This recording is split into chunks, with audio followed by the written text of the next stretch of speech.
10-week walking classroom and journey. I am your girl, Vanessa. I will be walking you through this experience along with my co-host who is on the line. It's Morgan. Are you there, Morgan? I am. Hi, everybody. Woo! Y'all, congratulations. You didn't skip day 2. You didn't get run off by the self-care audit. You showed back up for yourself. You said, yes, I am worth this 30 minutes. You said, yes, I'm about to do this thing. I am committed. And I am so proud of you from wherever you are, whoever you are, whatever you call yourself. You are welcome here in this safe, sacred space, this network, this home of 1 million Black women. We are Girl Trek, the largest public health movement in the world for Black women and girls. We are on a mission to increase life expectancy by 10 years, in 10 years, and we are doing something really special. We are calling forth, calling back, pulling back from and calling forth the self-care secrets and survival strategies of our foremothers, of our ancestors. We are rooting back down in the ancestral wisdom that they taught us, and we are pairing it with science-backed solutions that are going to help us to live longer, help us to thrive, and help us to reclaim the lives that we so deserve to live. Y'all, it is hard out there, but self-care school, I pray to God, is a salve and a balm for so many women. So on day 2, Morgan, of this orientation week, I am so excited that we have some spaciousness today to talk to women, because that self-care audit yesterday, it could have felt intense for some women. It could have brought up emotions for some women. It could have felt like blame for some women. It could have felt like shame for some women, to tell the truth about where we are in the daily choices that we're making. And so today in this orientation, y'all, we want to talk about our life expectancy, the numbers, what's behind the numbers, what we really know is really killing us. We want to unpack the root causes of disease, and we want to really empower us all to understand what these 10 weeks can really do for us. So Morgan, where do you want to get started in this conversation about life expectancy for Black women? Around, maybe we start with what is killing Black women and what you know is killing Black women. That's a good question. Thank you, Vanessa, for that warm welcome. I just want to take a moment and acknowledge that we could do everything right. We could, I posted that Erykah Badu song, like, try to little yoga for a minute. That song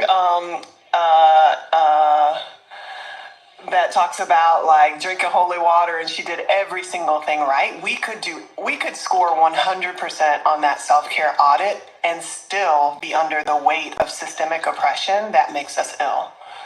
And so when the air you breathe is toxic, when the food you eat is toxic, when the lead in the paint on your walls is toxic, when the trauma was handed down from your mother to you, when you drank fear with your mother's milk, as Audre Lorde said, it becomes then difficult to maintain kind of a sense of hopefulness around what we have a locus of control around.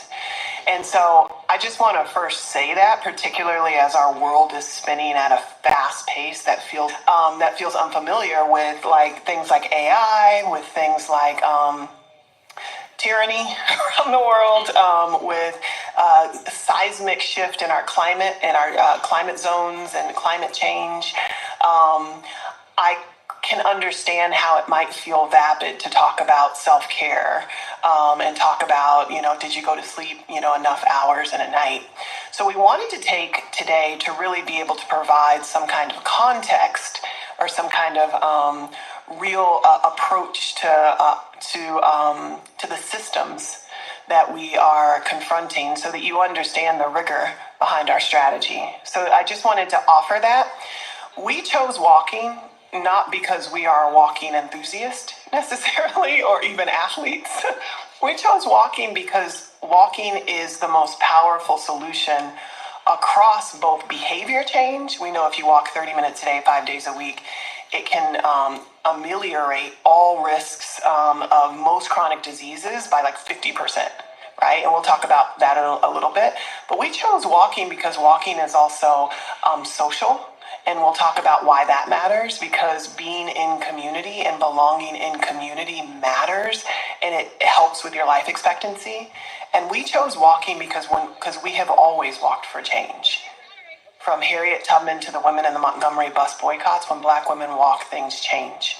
And so we know for a fact that our walking is a protest. It is a political act.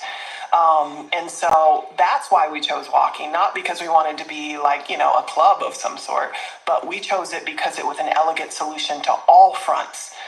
Our exhaustion, which leads to something called inactivity, our isolation, which is just being chronically alone, which is deadly, and then injustice, which is all of the other things that I mentioned. So altogether, we call those the 3 deadly I's. Inactivity, we're not getting enough physical exercise, inactivity. Isolation, it means that, isolation is deadlier than cigarette smoking, being alone too long. Not without having eye contact, physical touch, being around other people is deadly. So inactivity, isolation, and then injustice. And we'll talk a lot about injustice today. So I wanted to share with you that is the problem statement. We listened to tens of thousands of Black women. We had focus groups. We went door to door. We opened up our lines on Black History Boot Camp. We listened to you. We hired and we pushed back. I remember when we very first were like on stages talking about Girl Trek, and the statistic around inactivity was stark. It was like 2/3 of Black women will get little to no leisure time activity, and we was like, because they don't have no leisure time. So can we unpack what this means to work 2 jobs, to be a caregiver, to show up? So we pushed back, y'all, against the data, against the science. We interrogated it with experts so that we can arrive at this deep understanding that we have now. That's exactly right. And we identified that our health concerns were largely a labor issue, that we aren't lazy. In fact, we're holding up the world. You go to any Whole Foods, you go to any post office, you go to any seamstress, you go to anything, and you see Black women holding up the world. So we're not lazy. When we get home, we don't want to get on a treadmill. We want to lay down and rest because we're exhausted. So all of these statistics that say we're not exercising are true, right? We are over a healthy body weight. I'm certainly over a healthy body weight right now. I know my BMI, and it's because I work too hard.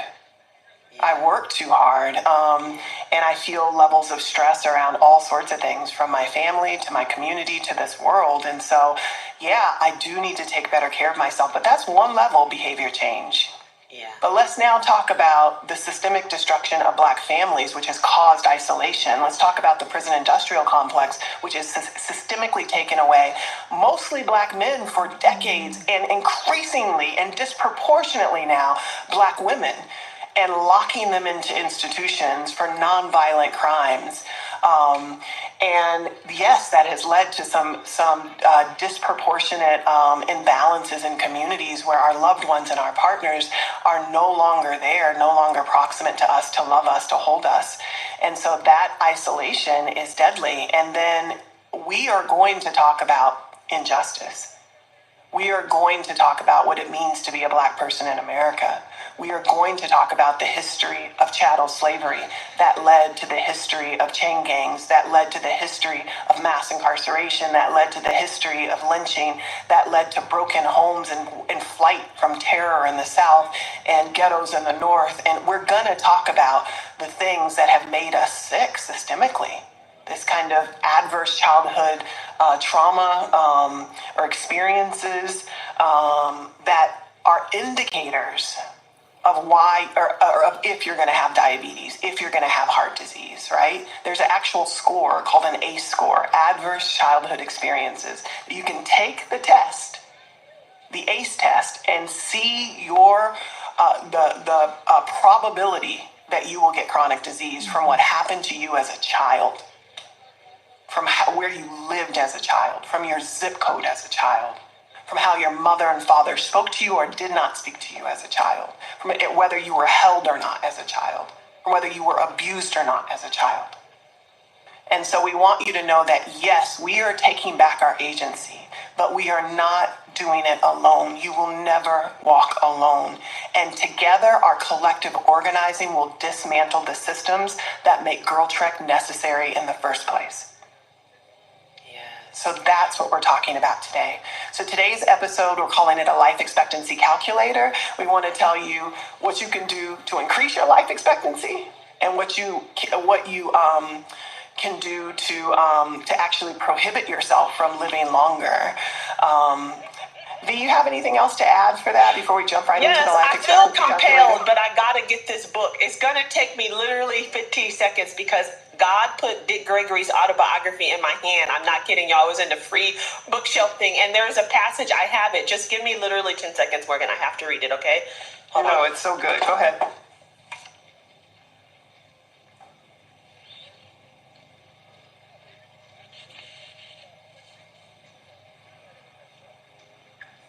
Okay, y'all, I'm back. I am back, Morgan. Oh, she's back. I'm back. All right, me. Okay, I just want to read it. Said, the Black woman has been the most responsible woman in this country over the years, and her responsibility has been necessary for Black survival in a racist system. When the Black man found an 8-hour job and each day he was subjected to the insult of being called nigger or coon or boy and rubbed on the head for luck, his concept of manhood was destroyed. So when the Black man left the job on Friday to return to the Black ghetto with his week's pay in his pocket, on the way home he sought to recapture his lost manhood. He thought all the women he could have on the way home made him a man. He thought all the whiskey he could drink, all the craps he could shoot, all the fights he could get into on his way home to his Black woman made him a man. So at 2 o'clock in the morning on payday night, he ended up at his door drunk, broke, and hurt, all because of a false search for manhood that brought out to him by a racist system. And when his Black woman opened the door, the Black man jumped on her and knocked her to the floor. Through her tears of hurt and understanding, the Black woman said to her man, baby, the kids just went to bed. And the Black man shouted with the assumed authority of wounded dignity, what were they doing up so late? And his woman gently replied, honey, you know it's Friday night. They were waiting for you to bring something special home for dinner. And the Black man confessed painfully but confident that his woman would understand. Baby, I'm sorry, but I'm broke. And the Black woman got up off the floor, went into the kitchen, and took oatmeal out of the pantry. She cooked that breakfast food, not with strength, but with so much love and responsibility that when she woke the kids up and sat them down at the table to eat, they didn't know they weren't eating ordinary oatmeal, but thought that Daddy had brought something special home for them. That is responsibility and not strength. And it has allowed Black folks to survive a racist system, a system that has refused to allow Black folks to share in the American dream and has erected every conceivable barrier to survival. But folks have survived. Sorry, I just was compelled to say that, like, the systems that have been working against our families are so significant, and I read that over and over again the other day. Oh, that's so beautiful. What is that from? That's from Dick Gregory's Yes, it's from Dick biography? Gregory's No More Lies, The Myth and the Reality of American History. Wow. Yeah. I never even heard of that book. Me neither. That's why was it in my laundry room? That's what I'm trying to say. Except that God was like, you gonna be on self-care school. Y'all gonna be talking about these 3 deadly eyes. It's gonna feel like you need some words. And Dick Gregory, and he's on the cover of it with the cool ass suit looking fly with a peace sign. He's gonna have some words for us. And it's powerful because this is what self-care school is about, y'all. The folks who walked before us understood. The folks who came before us had a blueprint.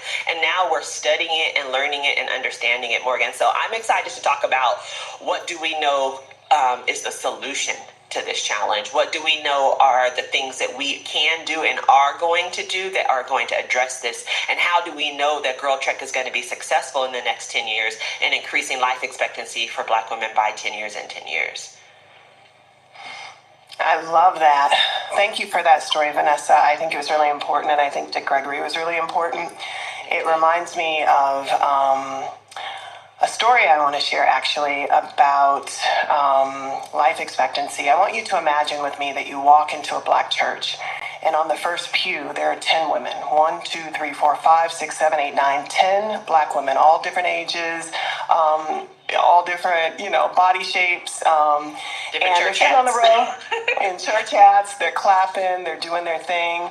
And of those 10 women who are sitting on a church pew, in any church across any state in this country of America, I want you to know that the statistics tell us that one of them is going to have high cholesterol. The statistics tell us that 5 of them are going to be clinically obese. Okay? The statistics tell us that 8 of them will be, like me, over a healthy body weight. And the statistics tell us that all of them are projected to only live to 76 years old, that the average life expectancy of all of them together, some will die earlier, some will die a little later, but on average, their projected life expectancy is going to be 76 years old. And then imagine that right behind them is a pew, it must be Visitor Sunday, of white women, and there's 10 white women there. The CDC tells us that white women are projected to live to be 4 years older than us. So they're projected to live to be 80 years old. All right. And then behind them, I want you to imagine that there's a pew of Asian American women. The Asian American women are projected to live the longest. They're projected to live to be 86 years old. And finally, behind them, there is a row of black girls that are under the age of 21. And statistics tell us that for the first time in history, that if diet and levels of activity remain steady, that our daughters on that first row are projected to live shorter lives than we are. This is a crisis. Black women are projected to live 10 years shorter than Asian American women. And we know that we have the same culture, secrets, diet, lifestyle, community, love that can propel us forward to live healthier, happier lives. So we believe that life expectancy is the number one measure of justice. When we talk about Black Lives Matters, we want to live as long as our sisters of other races. So this is what this is about. So how do you live longer? Yes, that's the question. Yeah, how do you live longer? So when we talk about our bodies and disrupting disease, there's a couple things that science is united around. If you just took a walk for 30 minutes a day, maybe we should play that clip. What do you think, V? Yeah, let's play it. There's a doctor out of Canada named Dr. Mike Evans, who is just world renowned. I mean, everybody from Nike to all the leading fitness companies are using his work and his research to really create their algorithms for how people can be healthier and live longer. So this is what he says. Hi, I'm Dr. Mike Evans, and welcome to this visual lecture I'm calling 23 and a half hours. So I have a big interest in preventive medicine, which can mean a lot of things from, cancer screening to eating more fiber to having a good social network. And I mean that in the old sense of the word. Weighing less, drinking less, smoking less, controlling your blood pressure, cholesterol, and so on and so forth. So all these things are incredibly important, and I wouldn't want you to minimize your efforts in any one category. But I want to know what comes first. What has the biggest impact? What has the biggest return on investment? What makes the biggest difference to your health? So I did my research, and I found an answer, at least for me, and it's tricky because, all these things are sort of overlapping. But I picked out this intervention, and because of its breadth, it worked for so many different health problems, and that's what I found so cool about it. So just to kind of walk you through a quick list. So this intervention in patients with knee arthritis who receive 1 hour of treatment 3 times a week reduced their rates of pain and disability by 47%. In older patients, it reduced progression to dementia and Alzheimer's by around 50%. For patients at high risk of diabetes and coupled with other lifestyle interventions, it reduced progression to frank diabetes by 58%. Postmenopausal woman who had 4 hours a week of the treatment had a 41% reduction in the risk of hip fracture. It reduced anxiety by 48% in a big meta-analysis. Patients suffering from depression, 30% were relieved with low dose, and that bumped to 47% as we increased the dose. Following over 10,000 Harvard alumni for over 12 years, those that had the intervention had a 23% lower risk of death than those who didn't get the treatment. It's the number one treatment of fatigue, and of course, the kind of outcome of choice, or my favorite outcome, is quality of life, which is really all of the above and really about making your life better. And this treatment has been shown over and over again to improve quality of life. So the question is, what's the medicine, and what is 23 and a half hours? So the medicine was exercise, mostly walking, so not triathlons. And let me just put it a different way. I think what I'm asking you to do is, if you think about your typical day, so there's 24 hours, and so you might spend most of your day, this varies obviously, but couch surfing, sitting at work, obviously sleeping. And what the evidence that I'm going to show you kind of tells me is the best thing you can do for your health is to spend half an hour being active, maybe an hour, and that if you can do that, you can realize all the benefits I described in the previous slide. Thank you so much, Dr. Evans. That's Okay, if you're just joining, hello, welcome. Come in, let us know where you are chiming in from, what side of the globe, not your actual address. I am Coach Robin Renee, your hostess in the Self Care Suite. We meet here on Sundays at 3 p.m. Central Standard Time. We discuss the many ways to wellness, as well as share self-care strategies that won't break the bank, because financial challenges shouldn't prevent you from investing in your wellness account. Why? Because we got self-care at home. So what we're listening to now is a self-care school powered by Girl Trek, which is the largest global health movement for Black women. And so we're going to finish the conversation. There's about maybe 8 minutes left in the conversation. We'll finish that, and then we'll dive into our conversation today surrounding the things that they're talking about in self-care school. And remember those 3 I's. I hope you were here from the beginning, but remember the 3 I's. That's from his viral video called 23 and a half hours. You can find it on YouTube. You can watch the whole thing. Shout out to my friend Melanie from Sacramento, who shared it with me years ago, and it really changed my life. So thank you so much, Mel. It changed my life too, because I promise y'all, I was always doing the most. The most was like, I gotta be getting an expensive gym membership. I have tried I did the lemonade diet. I did the Dr. Atkins diet. I didn't even know why I was doing all these things, y'all. But I promise you that when we learned that early on in Girl Trek, and I really understood the power of what a 30-minute walk could do, it really did change my life as well. And it's been the most consistent thing that I've done over at least the last 10 years, and I know it's had a positive impact on my health all around. That's great, V. Yeah, so the science says that, like, if you walk daily, just 30 minutes a day, you can add 7 years of expected life. Or life expectancy, as we call it, 7 years. If you eat a plant-based diet, you can add 5 years. If you get enough sleep, high quality sleep, you can add 5 years. Some say 5 to 10 years.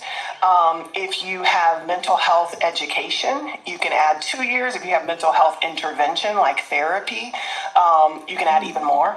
And then if you live communally, y'all, you can add 8 to 10 years of life. 8 to 10 years of life if you live communally and you do not live alone. So it's just something to think about as we were That's called the village, y'all. That's what I'm saying. I grew up in the house with my aunt, 2 aunties, 4 cousins, my grandpa, my uncle, and the door was open to anybody who came down the street. And that was the normal way of living. And yet we were also so shamed for that. There was a time where if you didn't have a nuclear family that was just a father and a mother, that somehow it was like, oh, I literally remember somebody telling me when I was young, and it was such an insult. They were like, if it required a village to raise you, then they weren't doing it right. And I was just like, that's so rude. Yeah. And it's so ignorant. It's also so ignorant. And so we know that it's all about village, and it's all about like really trying to love ourselves and love our bodies. But we know that there are other factors out there, and one of them is economic. Yes. And so like your economic mobility, your economic freedom has an impact on your health, right? So if you are born poor and you stay in poverty, you are projected to live 9 years shorter lives. So there's been lots of conversation with scientists and with researchers and therapists. Researchers and smart people. I don't know what I'm trying to say, but smart people who believe that the racial disparity in life expectancy, really is an economic disparity. It's all about money and who has more money. And because white people generally in America and Asian people generally in America have more wealth and more mobility, economic mobility, that they can live healthier lives. And so this isn't as much about race as it is about poverty. And so if you were born poor, your expectancy is 9 years less. If you earn a college degree, which we know is about money, you can live to be 3 years older. If you are uninsured, that's 7 years subtracted from your life expectancy. If you are unemployed, it can be up to 10 years of life expectancy. And some of that has to do with purpose and this idea of purpose. And then this is the one, y'all. If you live in a healthy neighborhood, like with walkable streets and green space, you can live to be 8 to 10 years older just by where you live. Just by where you live, V. So economic mobility really does matter. Let's talk about politics, y'all. V. Yes. If you are incarcerated, for every year you are incarcerated, you are projected to live 2 years shorter. Wow. So being incarcerated, it's by itself has trauma. And so thinking about that, if you get 2 years, if you get 4 years, if you get 5 years in prison, then just think about what that's doing to your life expectancy. If you think about parental care, when we talk about power, so if you get locked up and you are no longer able to care for your children, having access to good parental care adds 7 years of life expectancy. Receiving equal pay at work, 5 years of life expectancy. Living in a walkable neighborhood with good transportation, we already talked about. Living in an unsafe city with increased policing and the stress of that, 8 years reduced in life expectancy. And 2 more, just so that we finish up this calculator. We are encouraging people to get outside and walk. And the reason why is because we also understand that Mother Earth, it's a part of our joy and justice agenda, requires our stewardship, requires our activism. And we've always been connected to the earth, right? Well, one of the things we know for sure is if you have access to fresh fruit and green spaces and particularly non-GMO like farmland and actual land, that you are going to live way longer, right? Just having access to fresh fruit alone that's non-GMO will increase your life expectancy by up to 4 years. We have a woman on our team working on this issue of food for Girl Trekkers, and she's running something called Girl Trek Gardeners. If you're interested, hit us up at info@girltrek.org. And she says for every serving of fresh fruit and vegetable that you put on your plate, you increase your life expectancy by 1 year. Yeah. That's the easy equation, y'all. Put 3 more fruits and vegetables on your plate today and every day. You're going to live 3 years longer. And if you walk every day, boom, a decade longer. Mission accomplished. If you drink clean water, 5 years. If you live in a place near industrial pollution, like I used to live near Harlem where the buses used to be idling right there, and they knew, the transportation department knew it caused asthma, knew it caused cancer, and still put it right in the middle of the most historic Black neighborhood. So if you live around that kind of industrial pollution with poor air quality, soil quality, water quality, you're going to live 5 years less, or 5 years or more less. Unsafe housing plays into it, and whether or not you own land. People who own land tend to live 6 to 10 years longer. And then lastly, Vanessa, this is something that has really been under attack around the world, is how do we protect our history and our culture, right? People I promise you, I just Googled about an hour ago the National Park Service Underground Railroad site because I read a shocking thing and I wanted to go on there and see if it was true that the Underground Railroad site no longer had the main picture of Harriet Tubman and no longer used the same language around Harriet Tubman. And it was pretty shocking what's on the site now. It's like it starts with the story of a white woman, and not that white people weren't significant in the Underground Railroad, but it's just the way the story is told now and the way the wording, it's just so disheartening. It is. It is, and having a sense of purpose. I know we've worked with the Blue Zones, and if you haven't seen Road to Longevity on Netflix, it's a really good documentary. But they studied centenarians who live, that's people who live to be 100 all around the world in communities all around the world. And one of the prescriptions is this idea of purpose and knowing what you're on the planet to do, knowing who you are, having a strong sense of identity. And it matters. People who live to be longer have a sense of identity, a sense of collective identity, and a sense of where they're going. And so, y'all, racial trauma takes away 4 to 10 years, depending on what kind of racial trauma, of life expectancy. Having healthy traditions adds five years plus to life expectancy. And so as we start to look at like the ebbs and flows of this life expectancy calculator, I want you to think about what is within your control around behavior. And then I want you to think about what can 1 million Black women working together do and accomplish. And we're going to get healthy now through self-care school for 10 weeks. And then over the summer, we're going to work in solidarity with organizations who are working on these issues, and imagine the power of 1 million Black women walking behind a Black-led organization for climate change, standing behind the Smithsonian as they think about how they're going to tell our stories. The people power of not just 1 million Black women, but 1 million healthy, energized, prayed up Black women who done graduated self-care school, y'all. This summer of solidarity, we will start to work on these issues that are the social, contextual, systematic issues that are killing our families. We will work on them together. So that is our strategy with Girl Trek. Vanessa, did you have anything else to add with this orientation day 2?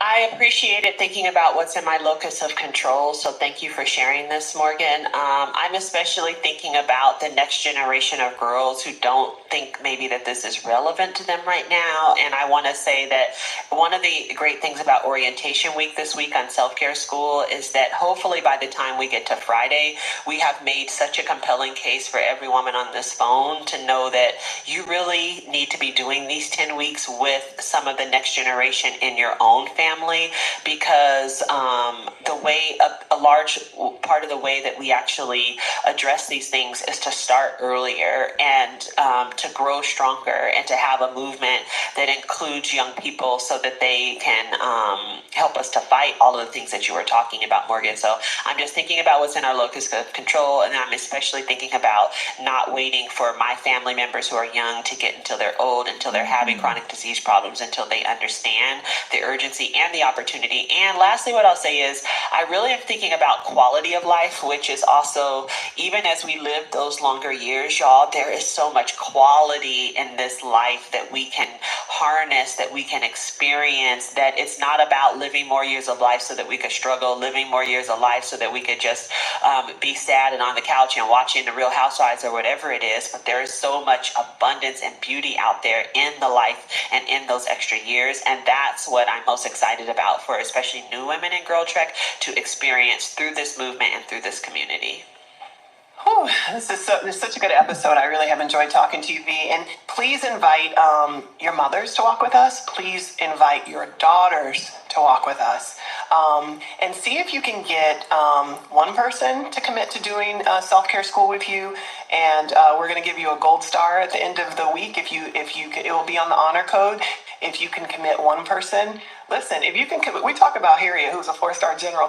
At least that's the story I'm telling. We're going to tell our own story about Harriet. Exactly. I know she was the first one to lead a military raid. I know that for a fact. The first woman of any color to lead a military raid in the U.S., but I'm going to say she was a 4-star general too. So we're going to be 4-star generals. So you can get 1 star if you get one person to do it, 2 stars if you get 2 people. Listen, all the way up to if you get 4 of your cousins, your sisters, whatever, you will be able to claim 4 stars for your first patch. And then we're going to start, or your first badge. We're going to start earning 4 mother badges for the official week 1 next week. So that will be exciting. You'll be able to claim how many stars you have at the end of this week. But please share some of these episodes with people as orientation so that they know what we're doing. Tomorrow, join us. We are going to be meeting our co-host for the Homegirl Hotline. They are 5 incredible women who will be co-hosting with us daily, and I want you to meet them.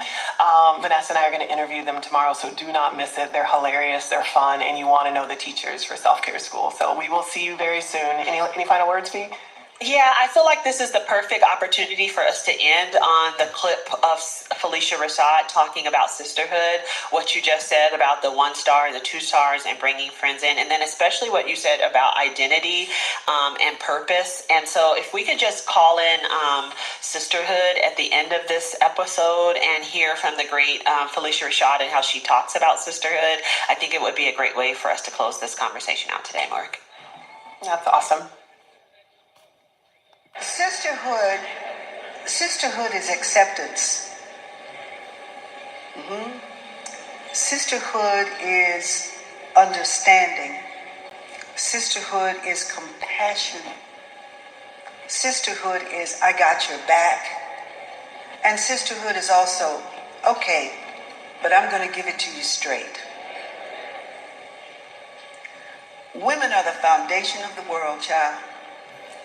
And where the women go, the culture goes. That is in an ancient Indian scripture. Where the women go, the culture goes. So yes, in this time and in every time, it is so good for us to come together as sisters, to acknowledge each other with appreciation and respect. Yes, it is a great thing. It is the greatest thing. And to continue this, because there's something that happens inside each and every one of us individually that vibrates in our individual communities when we return to them, just from being in gatherings like this. It's undeniable. I'm so grateful for my sister. She sets me straight. She makes me mad. I love her so much. Sometimes I want to wring her little neck. We can fight and forget about it, because that's what love is. We love each other and remember. That's what sisterhood is. Ooh, child. So that was a lot. To even just put ourselves in the frame of mind of moving forward with our wellness. There's a lot to unpack with that conversation. We can do it here. We can do some of it here. Again, I welcome you to join the actual self-care school at myselfcareschool.org, because you'll be able to keep up with the daily recordings. I decided to bring it into this space, because I was already doing it. It's already in motion. So there was no need for me to try and recreate stuff for us to do, because we're going to be here all year. I have committed to setting aside Sundays at 3 p.m. unless I'm, in the air or on a train or somewhere where I'm not able to have communication. But I've set aside Sundays at 3 p.m. And so we have until the end of the year, which is why I decided to bring Self-Care School to the Self-Care Suite, because it's something that we can talk about. It's all sorts of self-care strategies, useful self-care strategies that won't break the bank. Like, these are free self-care strategies that Girl Trek is sharing with us. And so why not bring it here? This will be, this is the perfect place to bring it. We're able to get those things that, one, we need, that we knew we needed, and then two, we need and we didn't know that we needed. And once we find out these things, or we look at the numbers, or just even listening to that conversation, we're going to go through some of the stuff they were talking about, but just listen to that conversation about the number of things that are holding us back from moving forward in our wellness. We, a lot of times, don't even connect the fact that those things have something to do with why we're not able to progress. Like, sometimes people are doing all the things. If you were there for the beginning of the conversation, like Morgan was talking about, you can do all of the things right, that people, that doctors or professionals or whoever are telling you to do right, and you still come out on the unhealthy end because of all of those other things. The 3 I's that she talked about, the inactive, well, not the inactivity if you were active, but if you weren't active, the inactivity, the isolation, and the injustice. There are a lot of injustices that go on that impact your health that you're not even aware that it's impacting your health. A lot of it shows up in the form of stress. So whether it's stress that you're able to mask, stress that you're able to hold down in your body, it comes out in other ways. So if you're keeping it in and you're so cool, or I'm above that, and I'm gonna turn the other cheek, and I'm not matching energy. That's the thing. So I'm not gonna match energies. Well, a lot of times in order to do that, you have to put those things somewhere. You have to put those things somewhere inside of you to hold on to them so that you don't crash out, or you don't pop off, or you don't explode. But if they're not handled in a healthier way, they start to eat away at you from the inside. So a lot of us end up getting developing these chronic conditions and getting them discovered at late stages, because all along we're thinking that we're doing something that is mature. And I'm using that in quotes because it is a mature thing to do, but there's also a healthier way to deal with those things. And some things you just really do have to get them out of you. You have to get them out of you, whether it's through journaling, or whether it's through, speaking with, a wellness professional, but somehow you have to get those things out, because if you keep them in, they can eat you from the inside out. And if you think about what Morgan was talking about, like the zip code that you live in, your zip code can impact you. If you're in a walkable neighborhood or not. And what a walkable neighborhood is with safe streets, safe sidewalks where they're not uneven, they're not holes in the street. Well, if you in Chicago, I'm just saying, if you're in the city of Chicago, but we got some walkable streets. We have some walkable streets in Chicago, but it's places and spaces where you're able to maneuver and you're able to move about. The whole conversation around being outside in nature. Yeah, you can do it. And I'm not downing gyms, and neither is Girl Trek. We're not downing going into an actual gym, but there is scientific, biological, chemical, physics, information, evidence that being out in nature has a positive impact on your wellness. Now, of course, if you have allergies, that taps you in another area. And once you get the allergies, under control, I'm not talking about that, but just being in green spaces or being in blue spaces. I like them both, but if I have my choice, I'm going to a blue space. I'm going to a blue space first, because blue space puts me where I want to be, mind, body, and soul. I ain't gonna say better than.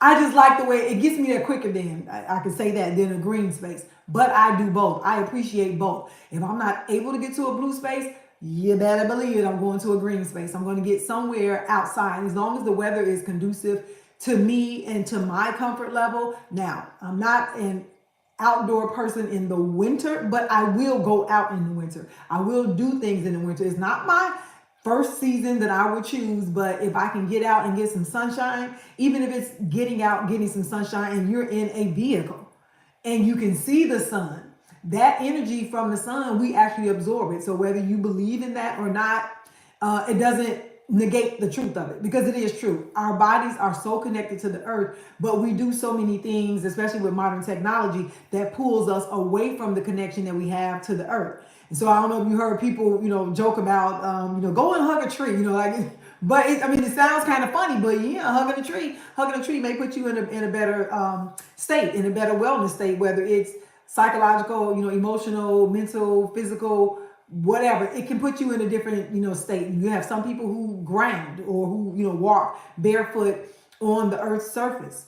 You can do it on a harder surface, whether it's concrete or asphalt, that's your choice. More than likely, a softer surface like grass or sand connects you more to the actual earth, because those are the natural compounds that the earth is made from. But some people do that. Some people are like, okay, let me kick these shoes off and let me go out and let me ground, let me sit down, let me just go out and breathe some fresh air. All of those things impact your wellness for the positive. It puts you where you need to be. Now, as far as the walking, what was the guy's name? Dr. Michael, I'll have to go back and listen to it, but his study of the 23 hours, when he was talking about you can take at least 30 minutes a day to get out and walk, to get outside and walk, that has been proven. Google it. Don't want to get on the Googles. You can look that up. That has been proven. So it doesn't have to take a lot. You don't always have to purchase a gym membership or be in the gym for hours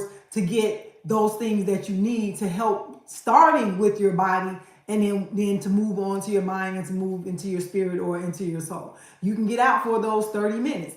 You can play around with the time, your speed, how fast you're walking, how slow you're walking. You can add some, squats in the middle of your walking. You can walk sideways, you can walk backwards. There are different things that you can do to continue to move forward. The goal is to move forward. And so when you're walking, as long as you're moving into the direction of your healthiest, most fulfilled life, you're winning. You're winning. And it doesn't take a lot. So if you don't have a 30-minute block, a consecutive 30-minute block, break it in half. If you can do two 15-minute blocks, you still got your 30 minutes in. Ideally, if you can get the 30 in, that would be, hey, sis, how are you? How are you? Happy Mother's Day. If you can get the whole 30 in, get the whole 30 in. But if not, cut it in half. If you're not able to do that, cut it in thirds. Do 10 minutes at a time. If you can get a break. If you work in offices, a lot of people work from home, but if you're working in offices, or even if you're working from home and you're inside the home, go outside every now and then, take a break, get some fresh air, move around, do some jumping jacks, do some squats, twist your body from side to side, shake your limbs out, your arms and your legs. Those sorts of things give you some kind of activity. A faster paced walk, this is what I want to say, is with your lymphatic system. A faster paced walk or run. I'm not saying go running. I don't identify as a runner. I can, but that's just not my thing.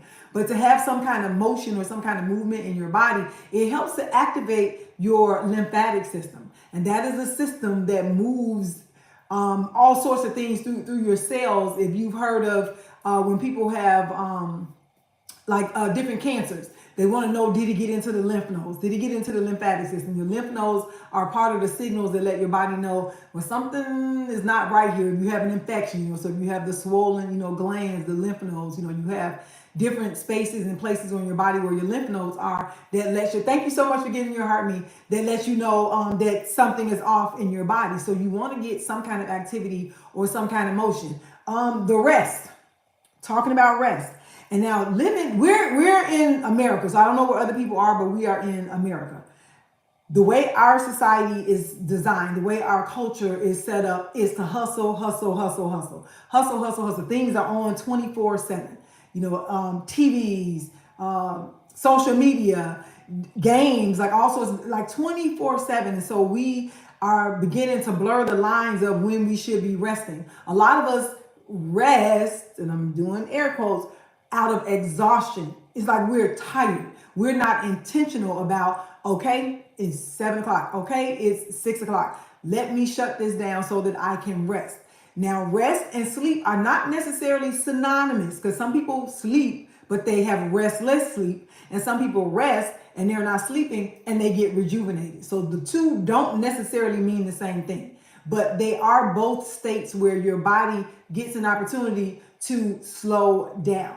If you think about the fact that your heart is a muscle, and the more you work a muscle, so if you started working out, used to work out, or know what working out does, the more you work a muscle, the bigger that muscle gets. So what starts to happen when you are not getting rest, that means your heart is not resting. So that means your heart is going to get larger. And how many people have we heard of who have these enlarged hearts, and people are not, one second, talkers. Okay, so yes, I'm in trouble by my doctor. I've been bad. Oh, wait, it went away. Okay, I got to figure out how to get back to that. But I think it was something to do with your heart. It may have to come back. I may have to answer that. Live chat. I don't know how I can get back to my, oh, no, there it is. So yes, I'm in trouble by my doctor. I've been bad. My cholesterol is over 270. I've been working so much. I need to start walking again. Yes. So, and your bike is good too. So with your cholesterol rising, I'm glad you brought that up too, sis. When you're not resting and your heart is overworking, it's not working as efficiently to move the other things through your body, which can, I gotta say, this is for entertainment purposes only.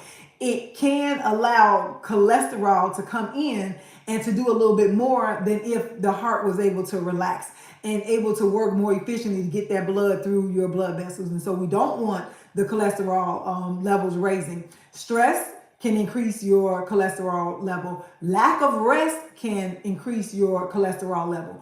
Always read your labels. And I'm older, so I don't know the age ranges of the people who are viewing, but thank you so much for joining.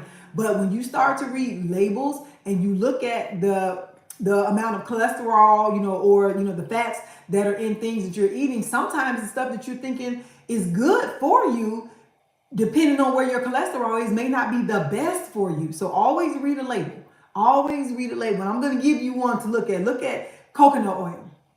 Look at coconut oil and just look. I'm not going to tell you, but just look at it. Look at it, because I'm not a doctor to be able to prescribe anything. But just look. That's just one example.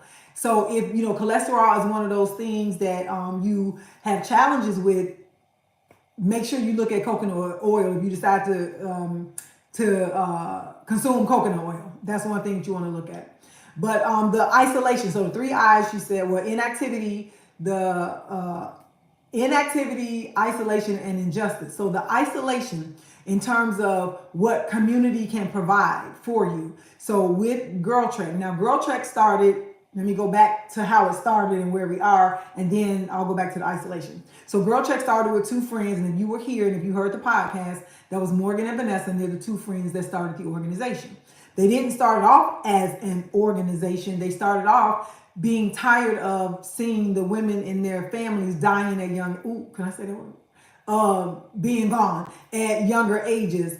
And so they were like, well, what can we do? Like, what is something we can do? And so what they thought of was like, okay, well, like everybody can walk. That was the idea, the general idea. Like everybody can have access to walking in some kind of space was the general idea that they had.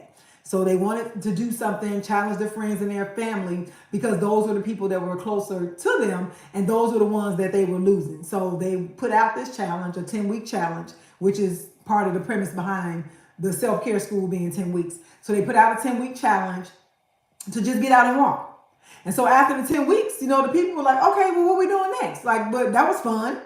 What are we doing next? And they were like, okay, we didn't necessarily plan for that. And Girl Trek grew from there. And Morgan used to be a teacher. So she used to take her students out. And so Vanessa was like, well, that's why the name is Girl Trek. So Vanessa was like, I don't know about them kids, but how about we get the parents out? So how do we connect with the parents? You're going to connect with the parents through the kids. And so that's how the women became involved. So you'll always hear that Girl Trek is the largest global health movement for Black women and girls, because initially it started with the girls and then it moved on to the parents. So again, those were two friends that started this organization that's now over 1 million Black women strong. And so now we're back to the isolation. So being in community. So that's where that started. It started in their community, in the community of people who they knew, the people who they were related to, who were actually being gone. They were out of here from preventable ailments or preventable diseases. Like some things that like you could have just got out and walked. Like, wow, had we known this, then, maybe some more people's lives, could have been saved. And so that's where the energy came about, with Girl Trek.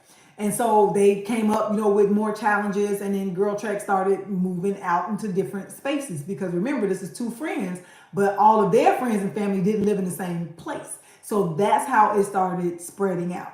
And so when it came to our area in Chicago, shout out to Sandria Washington. I always have to give her props. Sandria Washington posted something on the Blue app. What is this app, Blue? You know what I'm talking about, FB Blue app. So she posted something about walking, like going out walking in one of our local parks. And I was already into teaching fitness classes, and I was active, and my friends didn't want to do too much with me because they said I was doing too much. But was I doing too much, or were they not doing enough? I don't know. But anyway, they didn't want to do the stuff that I was doing. And so I invited them, like, okay, I don't know this lady. She just posted this. She said it's a walk. Which I'll go walking. And so that's how I was able to introduce my friends to, well, I got introduced that same way, but I was able to introduce my friends because walking takes the intimidation out of a lot of stuff. You're walking at your pace. So nobody's going to leave anybody behind. There are some faster pace walkers. There are some middle, and there are some, walkers that walk at a slower pace, and that's okay. As long as you're moving forward, even if you have to stop and take a break. So we've had people with like the mobile walkers, people who have to go in wheelchairs, people who use canes, people who've had back surgeries, hip surgeries, knee surgeries, all sorts of things that could prevent them from moving forward along their wellness journey. But we want to bring all those sisters along with us. As long as you have some form of mobility, we got you. It is free to join the movement. Girltrek.org is where you'll go. For the general movement, is Girltrek, TREK.org.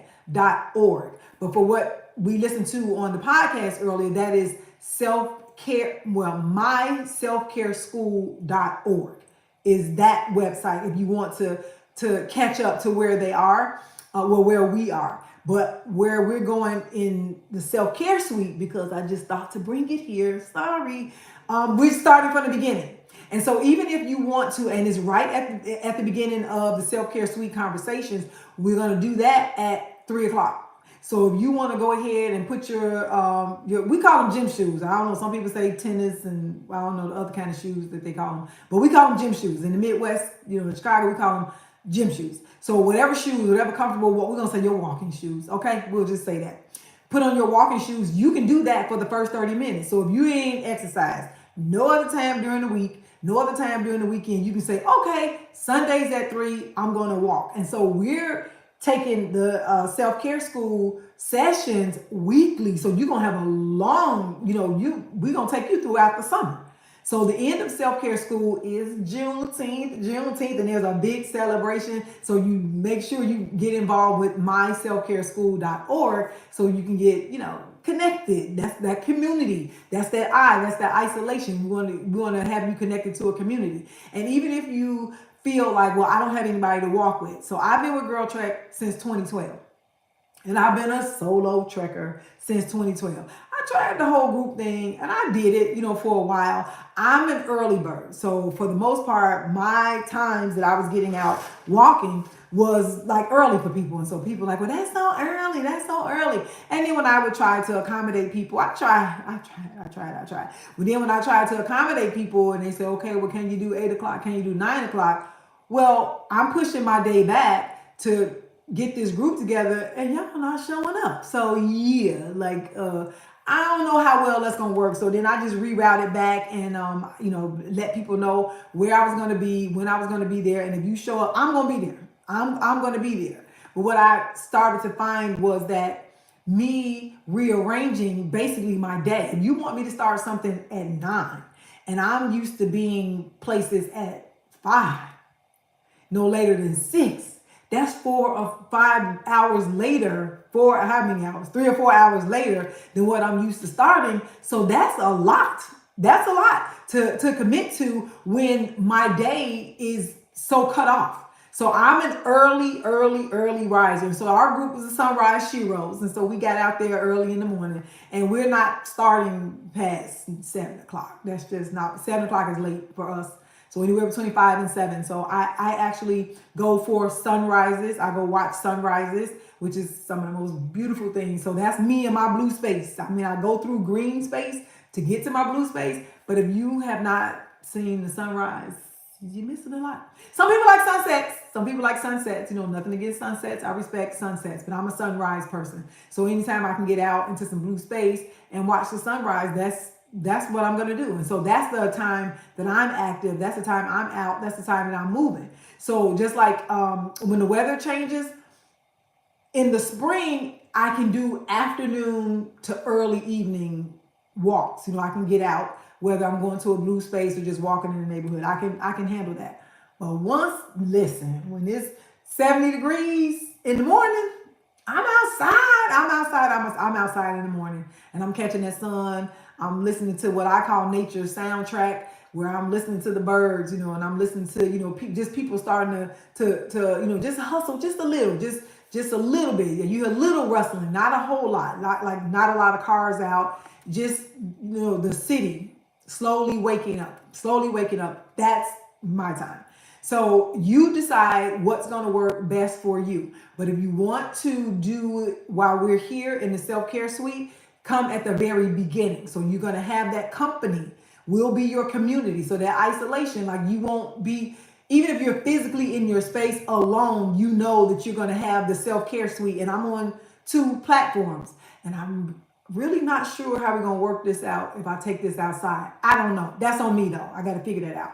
But I'm on 2 platforms. So put your shoes on, put your walking shoes on, and you got your 30 minutes. If no other time, you got your 30 minutes on Sundays at 3 o'clock, and then our conversation will go from there after we listen to the self-care school lesson. And so right now we're in, week 0. So it is the orientation week, and that was day 2, because like I said, it just dawned on me to bring it to the self-care suite. But I do want us to follow the entire self-care school program, even though if you're doing it daily, you'll be done by Juneteenth. If you've never heard of self-care school, it's not a problem. Start from day 1. Don't stress about, I got to jump and get to, what is this? We're in the end of the first week. Yeah, going into the second week of May. Don't think I got to miss all of those lessons. So there's at least 10, maybe 10 lessons. You don't have to miss them. Catch up on those lessons. Even if you say, let me get to where they are in the self-care curriculum, my self-care school, you can get to that, but don't miss out on the first part. So if you want to just catch up listening to the first part so that you can get out and walk, and you'll be walking live during the conversations, you can do that, but don't miss, because there's some very, very good information. You learn how to do a body audit, to find out where you are, each day when you step forward, step back. So you get different points for, if you got rest last night, if you drank enough water yesterday, so those sorts of things allow us to check in on a daily basis. So don't miss those things. There are also lessons on recognizing heart attacks, recognizing strokes, recognizing anxiety attacks, like all those things, what to do if you're in an emergency and you're by yourself, like how would you, contact an emergency service before, God forbid, anything happens that will render you unable to reach out for emergency services. What sorts of things can you do for yourself while you're waiting for emergency services to come? So all that information is good. So don't skip it because you're just trying to catch up. You have time, you have time to do the lessons, or if you wanted to double up, it's getting warmer outside. Some places it may be hot by now, but you can even do 2 a day.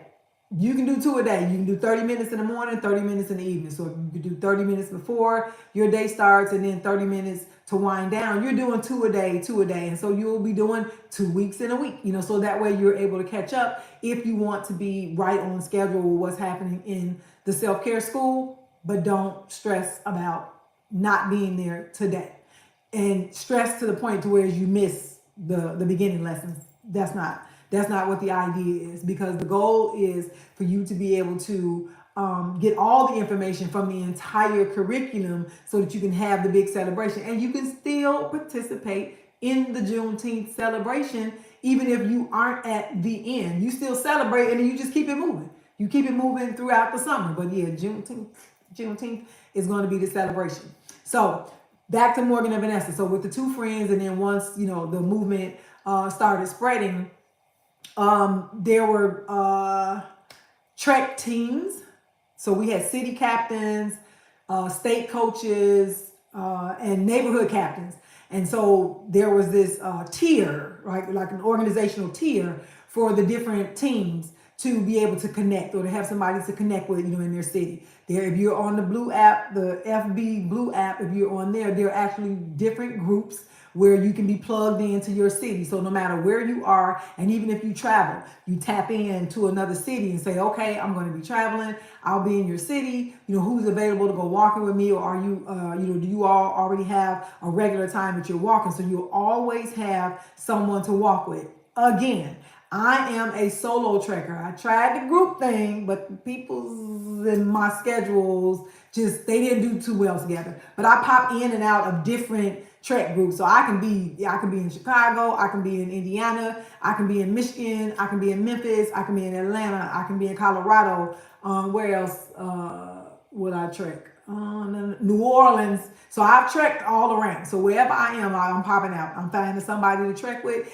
And if I'm not able to find somebody to trek with, or if the amount of time that I have is limited and I'm not able to walk with them, I still will let them know that I am in the area, so they'll know I'm in the area. I mean, I've done the video call with walk. Oh, how can I forget Detroit?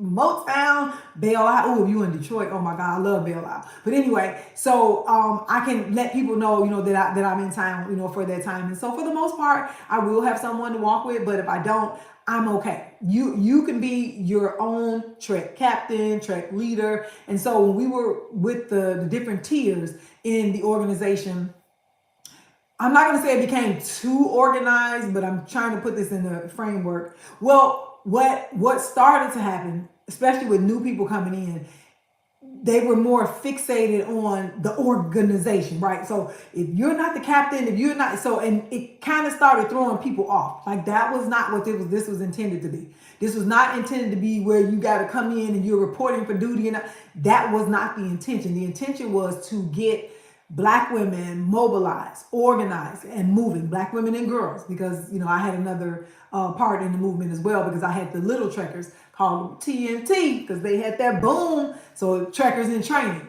So that was the goal. The goal of the organization was to get people mobilized, and it started to get organizational. That's for the lack of a better word that I have right now, but it started to get organizational to the point to where some people were missing the point.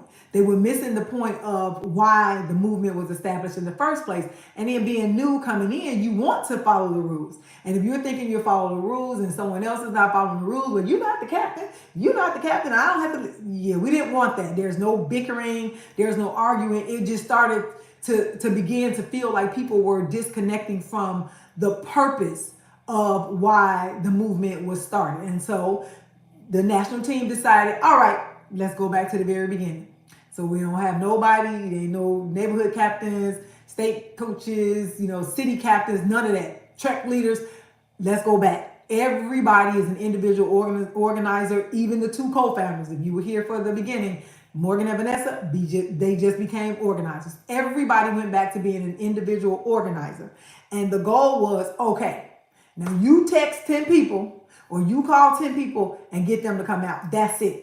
10 people, or knock on 10 neighbors' doors and you walk outside of your door, because people were driving, an hour away to go meet up with a team. That was not the goal. The goal was to get you to walk outside of your house, to walk right down your street, to get your walk in for your 30 minutes and to come back in the house. It wasn't for you to spend an hour driving across town to meet up with somebody and then driving an hour back. That was not the intention of it. So when we went back to that style, then people started to get a little bit more comfortable with understanding, oh, I can do this myself. The goal is to help you to become independent and more responsible for your own wellness. Not to be so dependent on the organization that if the organization wasn't moving, you weren't moving. That's not what was going on. That's not what was supposed to have been happening. So now everybody's just organizing. So everybody is back, to square one.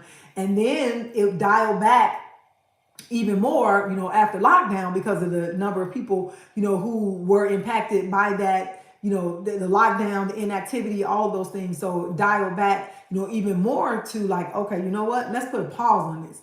Let's put a pause on even on the big activities, the annual activities, that we did as an organization. Let's put a pause on all of that and work on ourselves individually. We're going to work on getting ourselves as individuals, and then the national team as individuals working on getting ourselves in the best shape of our lives. Then that started, another energy surge. I'll say that, another energy surge within the movement that other people were able to gravitate towards. Like, okay, I get it. This is about me. This is about me. And so we're wanting to encourage you to be selfish. This is a time for you to be selfish. Now, if you have a trek group like we have here in the Chicagoland area, the Bolingbrook Trailblazers, baby, hands down, hands down, hands down. They've been doing it for, I think 10 years.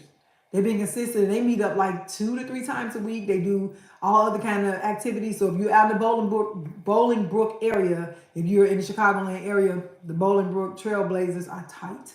They're tight. So that's a group that's still going, right? They didn't have the same, I guess you can say with people not understanding the movement is because we got such a big surge during lockdown. We got such a big surge, and so it grew so much, and we got people who were in isolation. One of the I's one of the eyes that impact our wellness. And so we just had to get, a better handle on that.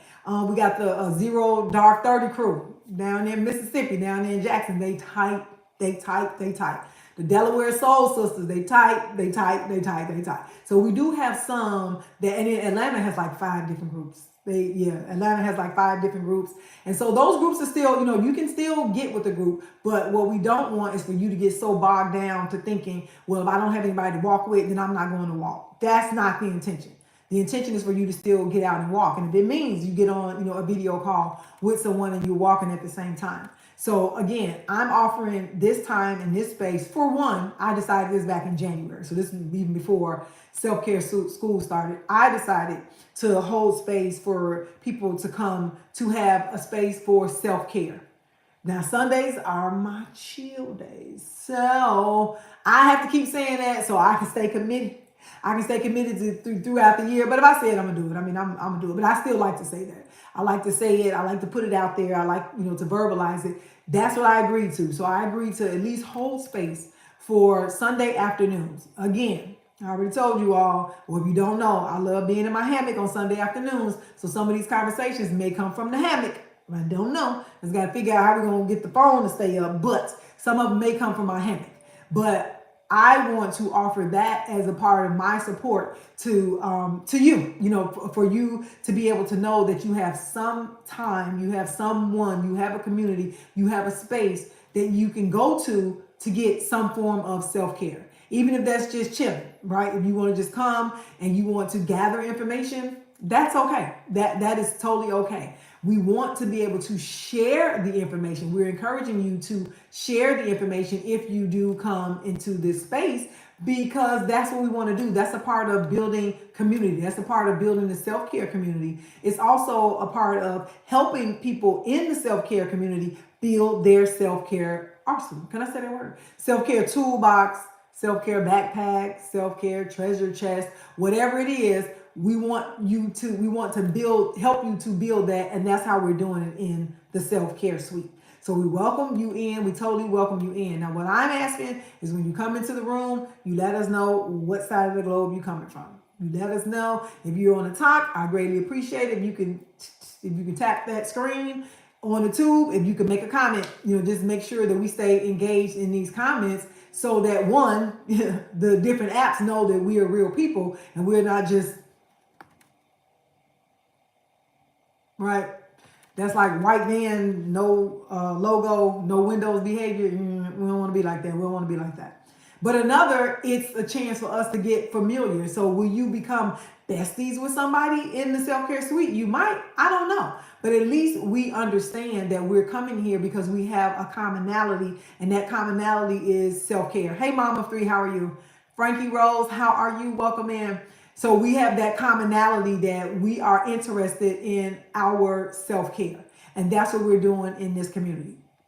And if you're just joining, hey there. I am Coach Robin Renee, and I am your hostess in the Self-Care Suite. And this is where we come to sit back, to kick off our shoes, relax our feet, discuss the many ways to wellness, as well as share useful, sustainable, cost-effective self-care strategies that won't break the bank. Financial challenges should not be reasons to not invest in our self-care accounts, to not invest in our wellness, which is why we want those useful, cost-efficient self-care strategies that we can share. Because why? We got self-care at home. So there's some things that we can do right at home. We're going to also talk about, like, as we go on, in the self-care suite, talk about how do you create your oasis at home? Like, how do you create that space? Even if the space is mobile and you have a small space and you're sharing it with other people, if your living arrangements, are shared and you have a certain time in a certain space, how can you make a mobile? That's that self-care toolbox. That's that self-care backpack or treasure chest or whatever it is. We want you to be able to pack that with whatever you need for your self-care. And if you need to pop up, you can pop up and be gone. Like, you can be like, you know what? Yeah, this ain't working. Oh, I'm about to lose power up here. Okay, y'all, wait, hold tight. Talkers and tubers, hold tight. I gotta get you all. All right. All right, we got power. So we want you to be able to have something that, oh, we got power. Well, we got knocked over to the side too. Wait, is that it? So we want to help you to keep that, whatever you call it, arsenal, backpack, toolbox, treasure chest, box, self-care box. We want to help you to keep that nice and filled, so that if you got to put it in your car, you got to literally put it on your back. You know, you pack up a backpack, you can go out to a green space, you can go out to like a public park or to a beach or something, and take your self-care with you. We want to be that mobile. We want to have our self-care resources that available to us, that whenever we need it, we're able to tap into those self-care resources, because you may not be able to get away and go to the island all the time. You may just have to, download that, some island vibes, and put your headphones on and close your eyes and, take yourself away, go into that space, whatever it is that you may need. We want to get creative in this space so that we can help you to do that. So we can help you to be prepared for whatever the situation is. Also, we want to be able to tap into our internal resources, which we started discussing in the beginning of the self-care suite. One internal resource is your breath that you have. We practice mindful breathing. We haven't done it in the self-care suite in the past couple of weeks, maybe 3 weeks. We haven't done it, but I also do that in my Pilates classes. So on the top, I am live on Mondays and Fridays at 6 a.m. Central Standard Time. And we do mindful breathing in the very beginning before we start the actual Pilates exercises. So if you wanted to, you want to pop in and get you some mindful breathing early in the morning before you get your day started to get things set, you're welcome. You're welcome to come and get the mindful breathing exercises before you start your day. If you decide that you're going to become a sub, it's up here somewhere. Right there. That gold star. Hit that gold star. Come on in. Come flow with us. We flow Mondays and Fridays, 6 a.m. Central Standard Time. Class is generally 50 minutes or so, 55 minutes or so. And I want to get the people who have to get out and get their day started by 7. Some have families that they're getting ready, so we want to make sure we get them out and on their way. I hang out and I chat for a few minutes after that. Our Pilates is authentic. It comes from Return to Life Through Contrology by Joseph Pilates. This is who created Pilates. This is the man who created the system. So contrary to popular belief, it was not a dancer who created Pilates. We call it authentic Pilates. I don't get into the whole East Coast, West Coast, classical, contemporary battle. That battle ain't mine. I'm not interested in that battle. But what I do know is I'm teaching Pilates. And I'm not arguing with nobody else about their style or what they do in their class. That's their business. I just hope their people are safe. That's all. I just hope that your integrity guides you through whatever it is that you're teaching or whatever it is you're claiming that you're teaching.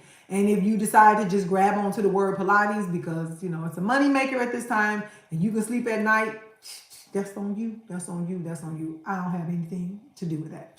So let's see. Oh, we can start to wrap this party up. So if you have any questions, you can drop them in either chat. Yeah. Redo Breeze. I believe that's it. Yeah. There's a whole nother, I don't even want to say system. Okay, yeah, I know you're not able to join. But whoever's talking about your body, smelling a whole lot better with the pineapple juice ain't no miracle juice. Let me just say that. There has been some association between your body and how it reacts with pineapple juice, but you still need to be eating clean. You still need to be washing. So that don't mean it's going to automatically happen that way. So please don't send people off with that. How some people think, I'm just going to drink me some pineapple juice. Baby, you got to do some more stuff. You got to do some more stuff to get your body clean. So yeah. So there's, we're going to get at a point. But there's some other stuff you need to be doing along with that if you decide to incorporate pineapple juice into your life. Hey, Natasha Hamilton, how are you? So again, I am Coach Robin Renee. I'm your hostess in the Self-Care Suite. I'm your mindful movement guide through your Pilates journey. And that is Jenny Alchemist. Hi, welcome in. So let us know where you're chiming in from. So we will be wrapping up in here in a few minutes. But I do want to welcome you to the Self-Care Suite. This is a dedicated time, a dedicated space where we come and we discuss the many ways to wellness, because there's not just one single way to get there. And one thing doesn't necessarily work for everybody. Some people may need to make some adjustments, and then for some people, that may just not be the thing for them at all, which is why we want to share with one another those things that have helped us that won't break the bank. So this is not about a money making thing. We're not, trying to money making or money spending or trying to make people, go out and, do all these lavish things. I will say this. You are worth all the lavish things that you want. So if that's your decision that you want to do it in that way, nobody's stopping you. In fact, we're going to encourage you if that's what you decide to do. But we also want to be able to have some resources that are available in case the flow or the rain, in case it ain't raining in your financials, in case it starts to drip, drip, drip, drizzle, maybe some light showers. If your financials get to that point, we want to be able to exchange some ideas with one another so that, if it's just misting that day, then you're like, okay, but I still got something I can use. Now, mindful breathing is one of those things that you can do. We do have tools for that. If you go to my YTube, well, you already on the YTube. So if you go to my, I think it's in the Pilates playlist. Don't quote me, but I think it's in the Pilates playlist. But I do have, hey, house code grandma. And on the top, if you go to my YTube channel, there are 2 mindful breathing exercises. Hey, Black Love, how are you? One is 1 minute and one is 5 minutes. So if you want to start to learn at least the mindful breathing techniques that we use, there are so many more. There's so many more other than what I have posted, but that's what I'm favoring right now. So I posted those. So we have those mindful breathing techniques. That is identified as an internal resource. That is something that you have with you. It is something that belongs to you, that you don't have to go outside. Like literally, you don't have to go outside of your body. It is your breath, but it is also something that is so effective in terms of increasing the healthy habits, but also biologically, physically, chemically in your body. Mindful breathing does reset a lot of systems. It resets a lot of systems. And living in America, let me blink. I'm blinking twice. So if y'all not in America, we need help. I'm blinking twice. So if you are in situations where your breathing is all you got, you get a chance to woosah. Those are woosah methods. You get a chance to do that. Once you start to learn how to control your breathing, you're able to control some of your biological responses to situations that may not necessarily be in your control, or if you just want to relax. Say, for instance, if you only have 5 minutes, right? So if you're at a desk or if you're in a space and you're not able to just get up and go somewhere and change environments, you can change environments through your breath, right? You can change what's happening with your body. You can stand up and do the mindful breathing. You can lie down and do the mindful breathing. Depends on where you are. I mean, I don't know if you want to lay down on the floor, but if that's all you have, that's all you have. You can, recline your chair if it has that option. So there are different positions you can put your body in to make that breathing more efficient. But if nothing else, even if you were sitting in an upright seated position at a desk and all you had was 5 minutes between getting out of one, you got to get on your Zoom, right? You're getting out of one Zoom into another and all you had was 5 minutes. Take that 5 minutes to do some mindful breathing. And again, mine is guided. So if you go to my YTube, you guys are already on the YTube. So if you go to that, I believe it's in my Pilates playlist, but click the Pilates playlist. I think there's some spinal exercises and then the 2 mindful breathing exercises. So again, I have one that's for 1 minute and then I have one that's for 5 minutes. So either one, you can hit replay. You can hit replay on them and start to get into the practice of controlled breathing. It's called either controlled breathing or mindful breathing. So those are techniques that you can use. I also have on my YouTube, and that is in the Pilates playlist, spinal flexibility. It might be spinal flexibility. I have on blue and white. So yeah. So I have on blue and white that playlist, but I believe that one is listed as well. But there are the different ways that we flex the spine, that we move the spine. And so those are things you can do, especially if you do a lot of driving, if you do a lot of sitting, If you're working at a desk, if you're not active for long periods of time, if you fly. So I initially did that for people who are going on retreats. 'Cause I'm a retreat host, and so I take people, and I will be taking people on these long flights. So I made it for them to see the different things that you can do on a long flight. It's yours. You can keep it. But if you're in restricted positions, so on a flight, there's only so much that you can do, but you can get up and there's space, especially on international flights. There's space enough on the plane that if you needed to go and stretch your back, so you're talking a 20-some hour flight, so in between, so every 2 hours, every 3 hours, because you want your blood flowing. There's a difference in trying to sleep sitting up than it is with you lying down. I mean, depending on if you get, first class or not, but depending on your seating. And it's still, if you're not in a comfortable bed to where you can allow your blood, to flow in different positions, then that, can impact your wellness as well. So I have that on there as well. So there's spinal flexibility exercises and breathing exercises. And those are quick things that you can take with you. Both of them take about 5 minutes. If you do the 5-minute breathing, if you do the 1 minute, it's a minute. But if you do the 5 minute, and then if you do the flexibility exercise, so you're talking about 10 minutes. 10 minutes where you can reset. You can do a quick reset of your body until you can get to a space where you have a longer amount of time that you can, really get into some form of exercise.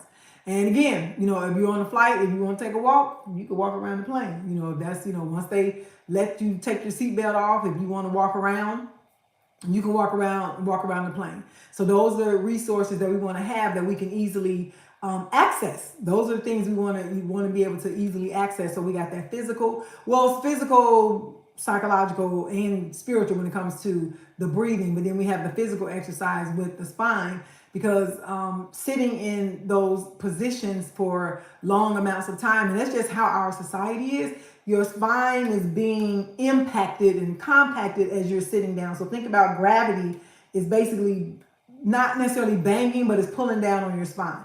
That's why inversion therapy, or if you do inversion exercises, it takes your spine in the opposite direction to try and, to stretch the spine out.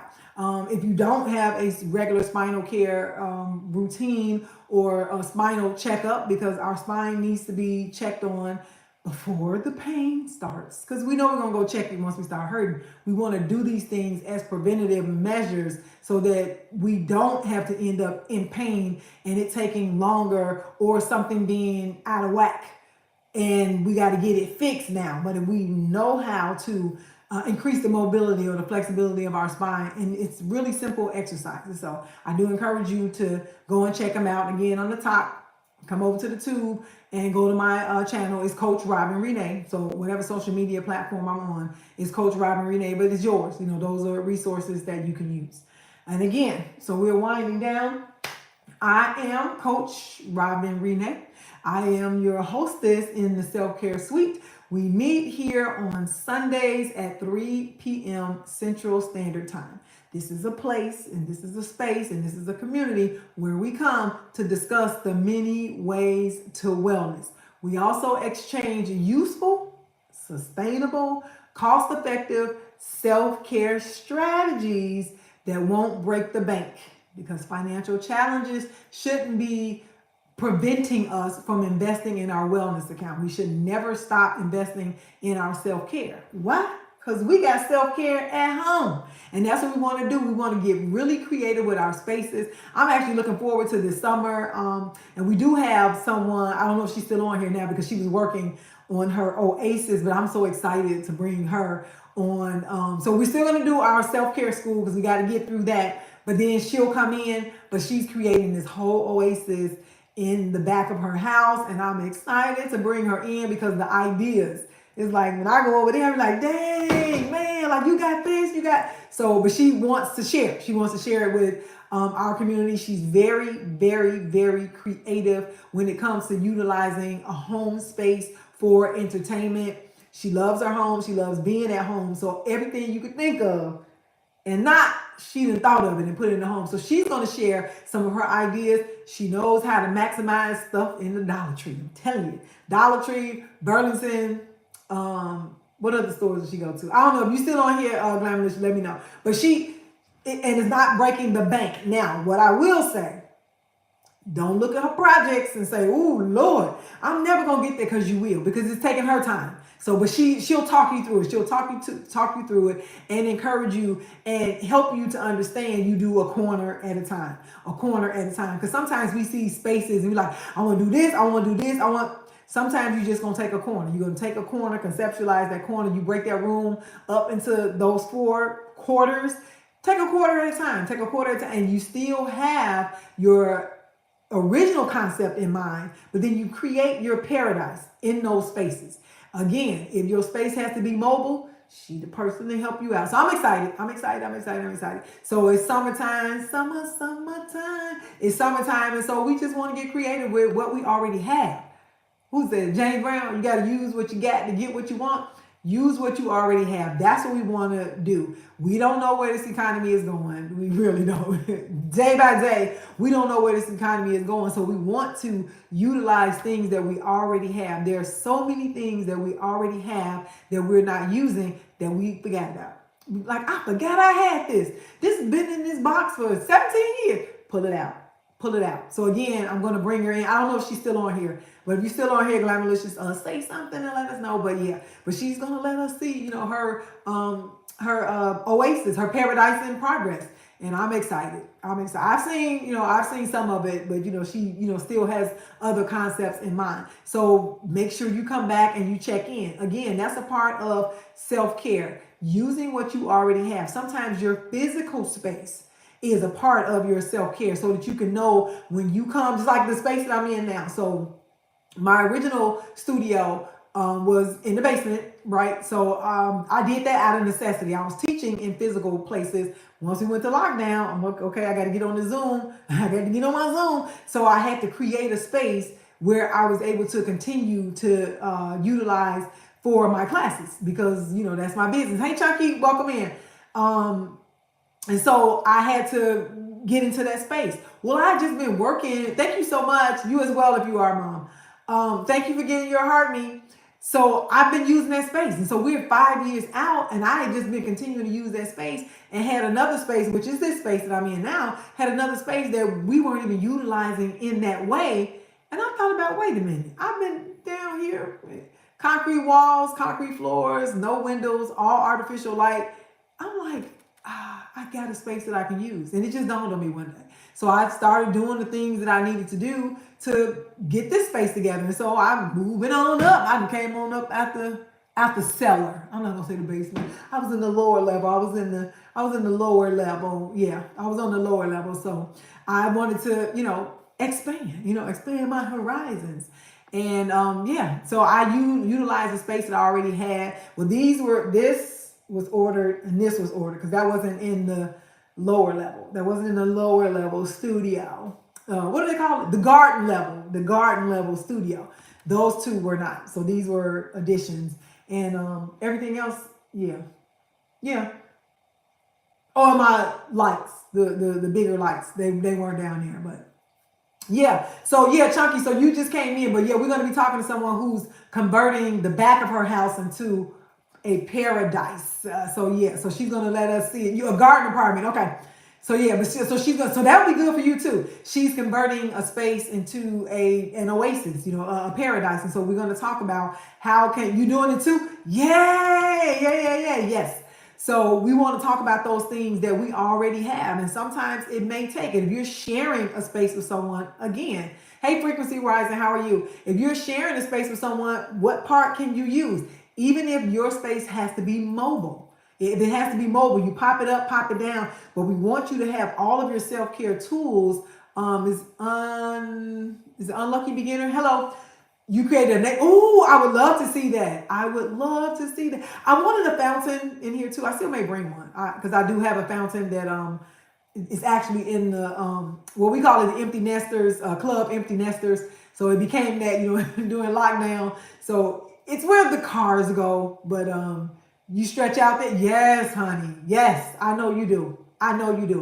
So yeah, so we call our multi-use facility where you put the cars, generally put the cars, Club Empty Nesters, because when the dependents had to spread their wings, and was like, okay, well, what can we do with this? So we do have that space, and it became a shared space during lockdown because everybody had to come back home, and so it became a shared space, and so we were able to utilize it as a shared space.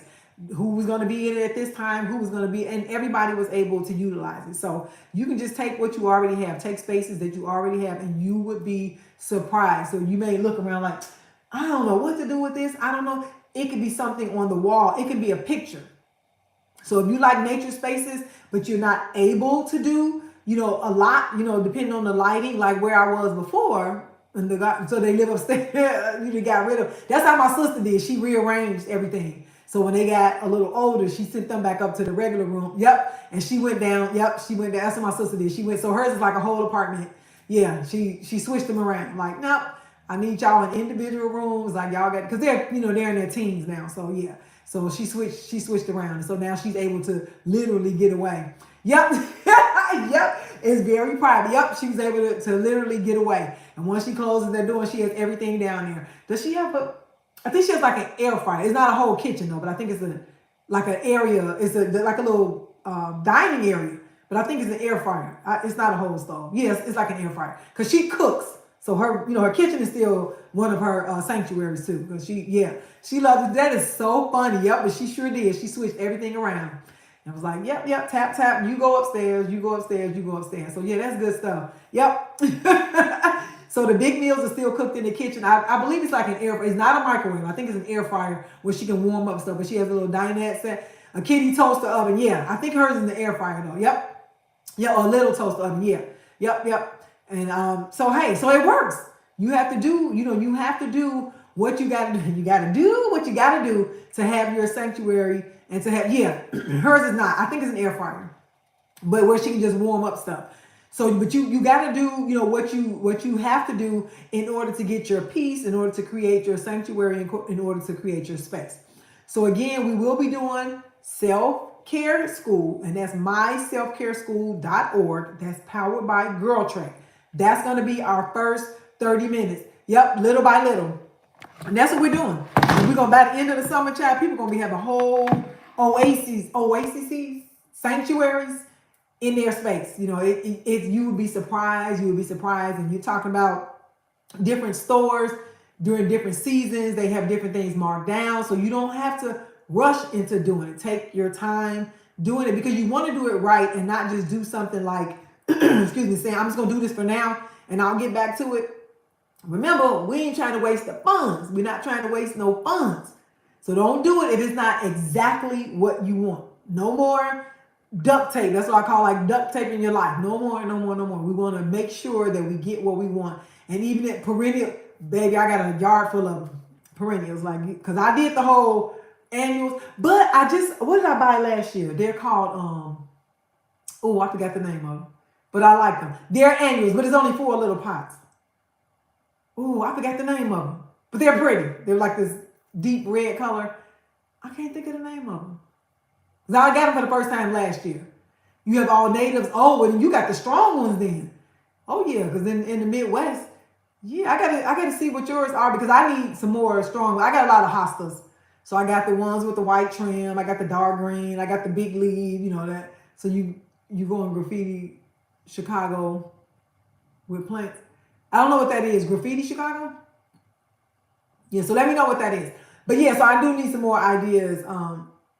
Do they start with a P, the ones I got last year? I can't think of the name of them. But they're popular.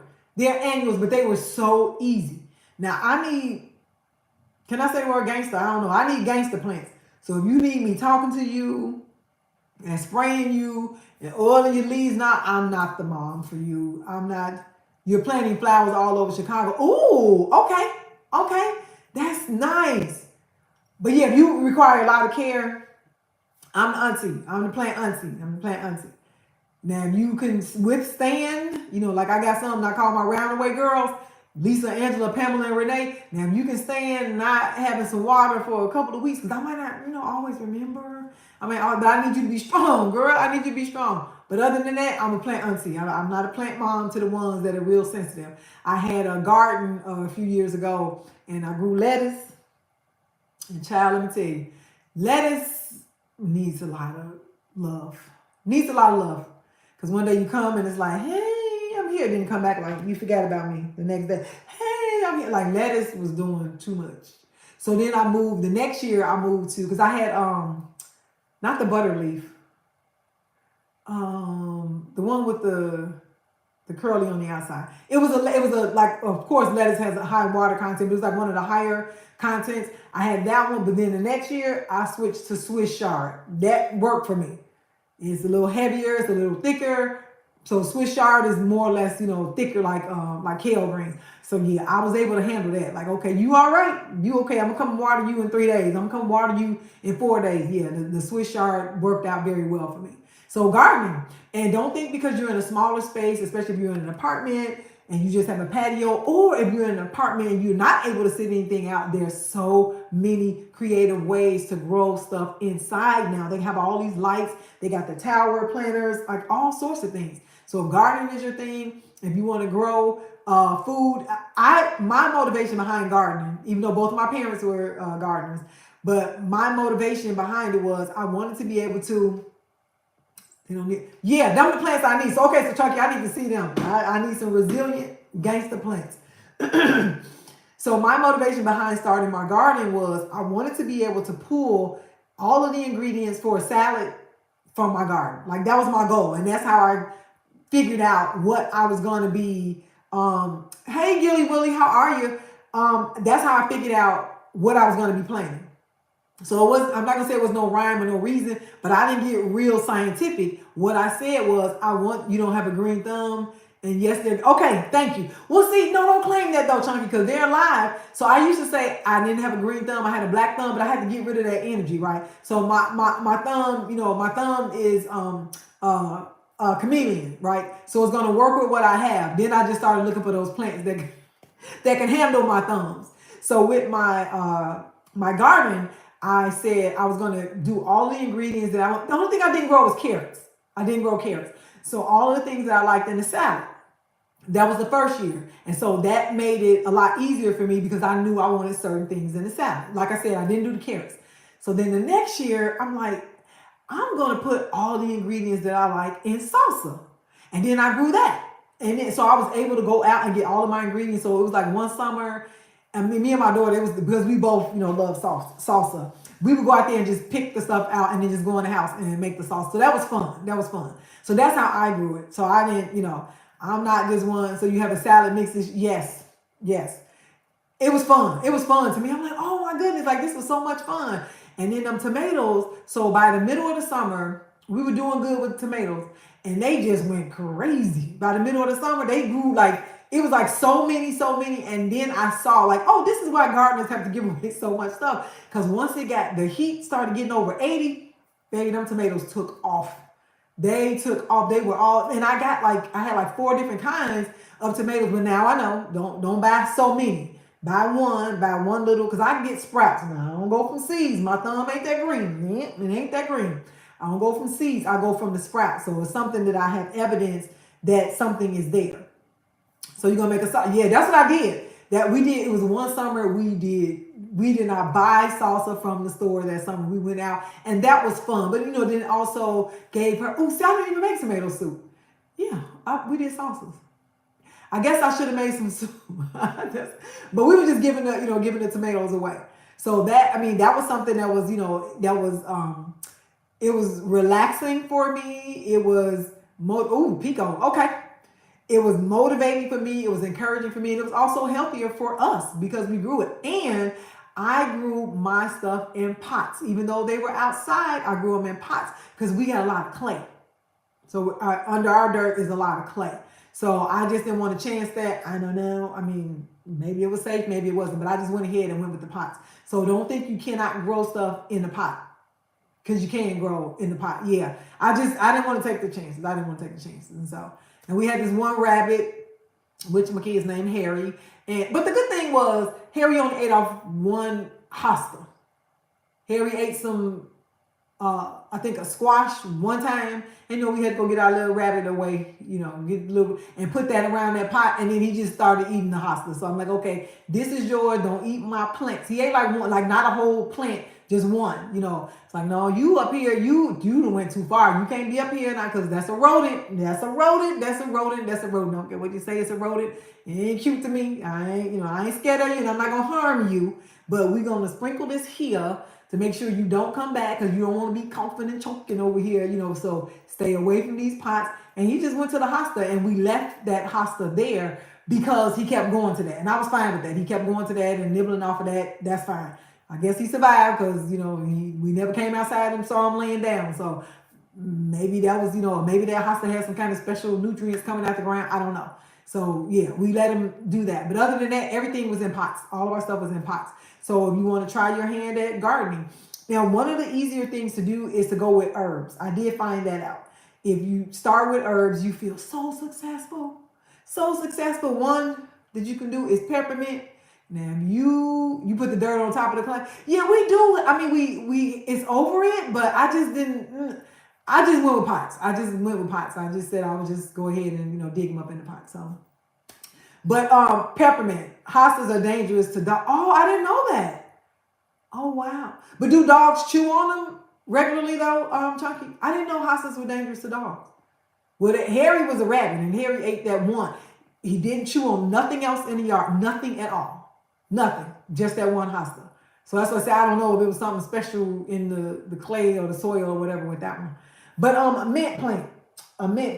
If you unalive a mint plant, your thumb, I don't know what color it is. You just have around alternatives so they won't chew it. Oh, okay. Yeah, I didn't know that. I didn't know that they were dangerous. That's good information to know. Thank you. That's good information. But mint, if you decided you're going to grow with mint, one, you're going to feel like grasses. Okay. If you grow mint, you're going to feel so successful because the mint is going to grow. So you don't even know what a hosta is. Okay, so Crystal, look it up. Baby, I got tropical hostas. I got some with them big old giant. Yep.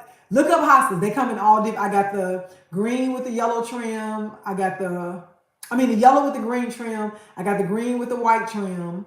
I got the dark green, like the evergreen dark, and then I have the big tropical ones that grow, real big. And those I actually put in pots to like sit, out front, and they grow really big. It looks like a tropical plant. So I'm, they're hostas, but I just kind of blend them and I got them along the fence because I don't have to do anything.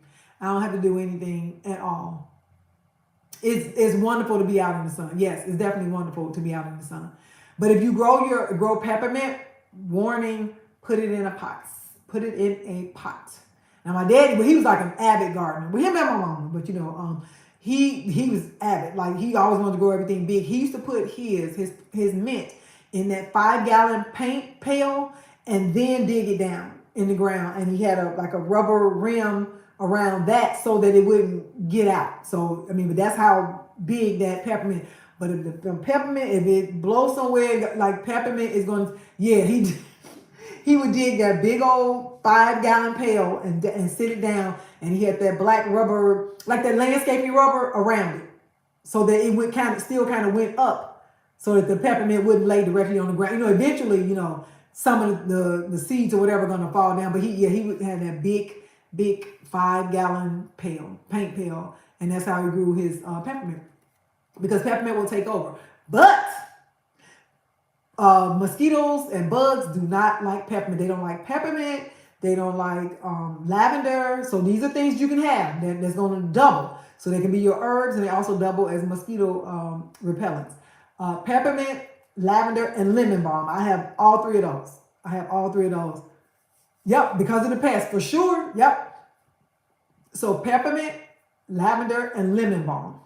Put them in some pots, and and you got some insect repellent, some natural insect repellent. And then when the wind is blowing, you can smell, because that lemon balm, when the wind is blowing, it's divine. It is divine. So, and those are pretty easy. Lemon balm and peppermint. Well, actually, all of them come back. They come back. But peppermint comes back real gangster. Like peppermint's like, but you left me out here in the cold. Oh, I'm getting bigger. So I have some places that peppermint don't even belong. I don't even fight. When I'm steeping, my my infusions in the summertime, I just go out and just, grab me a couple of stems of peppermint from the area that I don't want them in, because even if I dig them up, they're coming back. Like, you dug me up, I'm back. I'm back. So yeah, I don't even fight with peppermint. I just use it. I use it. So all summer, I mean, I'd like to put it, because I make watermelon juices, because if I buy a watermelon, I don't want it to go bad. So generally, at least a quarter of it or half of it is just juiced right away. And it's either with pineapple, because I don't throw away my pineapple core. So don't throw it away. Remember, we talking about these useful, sustainable strategies for you. I used to throw my core away and the skin. I don't do that now. I use the skin and I use the core. So the core, I make a juice out of it. So I juice that first. So I'm blending that first, and then I add the watermelon, and I'll throw some mint leaves in it, or I'll throw some mint in it. And then I have like maybe 4 16-ounce mason jars of that. So I don't waste that. And then with the pineapple skin, I make a pineapple skin. They call it a tea. I mean, it's technically, sort of like a skin juice, but pineapple skin tea. You just boil it. Oh, lemon rind. Okay. Because you know what? I do know that the rinds of the lemon, they have a lot of nutrients in it. But I just, no, it's just something about me eating the lemon rind. Maybe I'll try that. What about limes? Now, limes are my thing. Lemons, I know the benefits. It's yummy, and kales.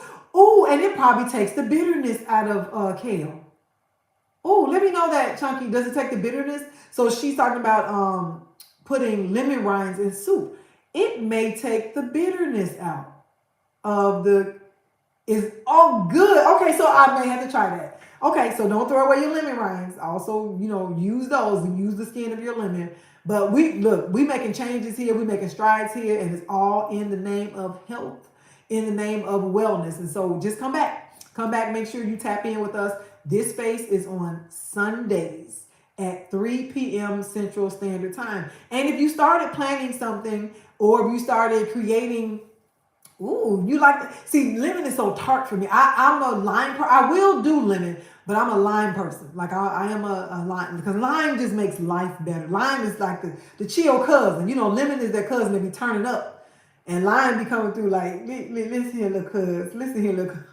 Let's calm this down. We still gonna be citrusy, right? We're gonna get the citrus going. But calm down, little cuz. That's the way I look at it. Once I started eating limes, I'm like, is this what the people been doing all this time with the limes? I didn't know. I got into limes maybe about 10 years ago. I mean, it hasn't been a long time. Or 10 years a long time. I don't know. But I used to be a lemon person, but I would always go through with the lemon, because it was so tart. But then once I started doing lime, I was like, well, wait a minute. They got the benefits, they in the citrus family. So that's how I look at it. Lime is that cousin that have to come back and be like, cuz, come on, chill. Calm down. Like, we won't need to do all that. So, wow, you just eat the straight skin. Do you put anything on it? Or you just eating the lemon peel? Ooh, you strong. It is. Quality does matter. But like I said, I will do it. Like, say for instance with ginger. Now, me and Ginger have been becoming better acquaintances. We almost friends. We on that, we're on the line of becoming, friends. We're friendly. Ginger, but I know the benefits of ginger. Now in the winter, hands down, I don't have an issue with it. This is something about seasonal. But when that ginger, that kick, Jesus. But I will do it, because actually when I make my pineapple skin tea, I put ginger and cinnamon in it. I know the health benefits, so I'm not running away from ginger. But my the amount that I'll use in ginger, it depends, because a shot of ginger is like, ooh-wee. You like the tea? Yeah. And so like in the summertime, this is something funny. In the summertime, you love ginger tea. So in the summertime, I make, my mother used to make this, it's called sun tea. And so I make the sun tea in the summer. So I did it last summer, and this is my first time finding out. So I don't know if I have any Latinas, I have any Latinx family out here, but y'all don't know what this is that I did. I didn't know until after I did it.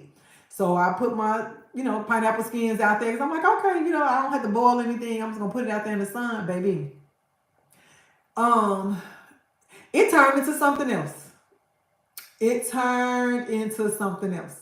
And if you're in my Latinx community, you're going to know what it is. I think it starts with an M, but yeah, Look it up and see what happens if you leave pineapple skins in the sun. I was like, oh my God. When I opened it up, it had like a, so, you gotta have a man to try the stuff first. But I was like, taste this. So he's like, whoa, like, and I looked it up like, oh Lord, I'm out here making hooch. I'm out here in the backyard making hooch. I'm making hooch in the backyard, but look it up. I mean, I didn't know, but now I know. Don't put the pineapple skins in the tea. The pineapple skins in the sun for 9-10 hours when you leave home. I didn't know. I made it, and the officer, you laughing, yeah. It was like, and it's actually popular. It's a popular Mexican drink. But I didn't know. Hey, Janae, how are you? You laughing, Chris? Look it up. Look, let me see. What is it? Look it up. I forgot the name of it. Okay, wait. I'm about to ask and see. It's a name to it. That's what I ended up making. I didn't know that's what I was making, though. I'm about to tell you. What happens when you leave pineapple skins in the sun all day? What is it called? Nope. It's a Mexican. What is the Mexican drink made from pineapple? It starts with it. Okay, they call it tepache. That's it. It starts with a T. It's T-E. Happy Mother's Day, Jeanette. It's Chunky. It's the Tepache. That's what I made. It's known as pineapple beer. I didn't know.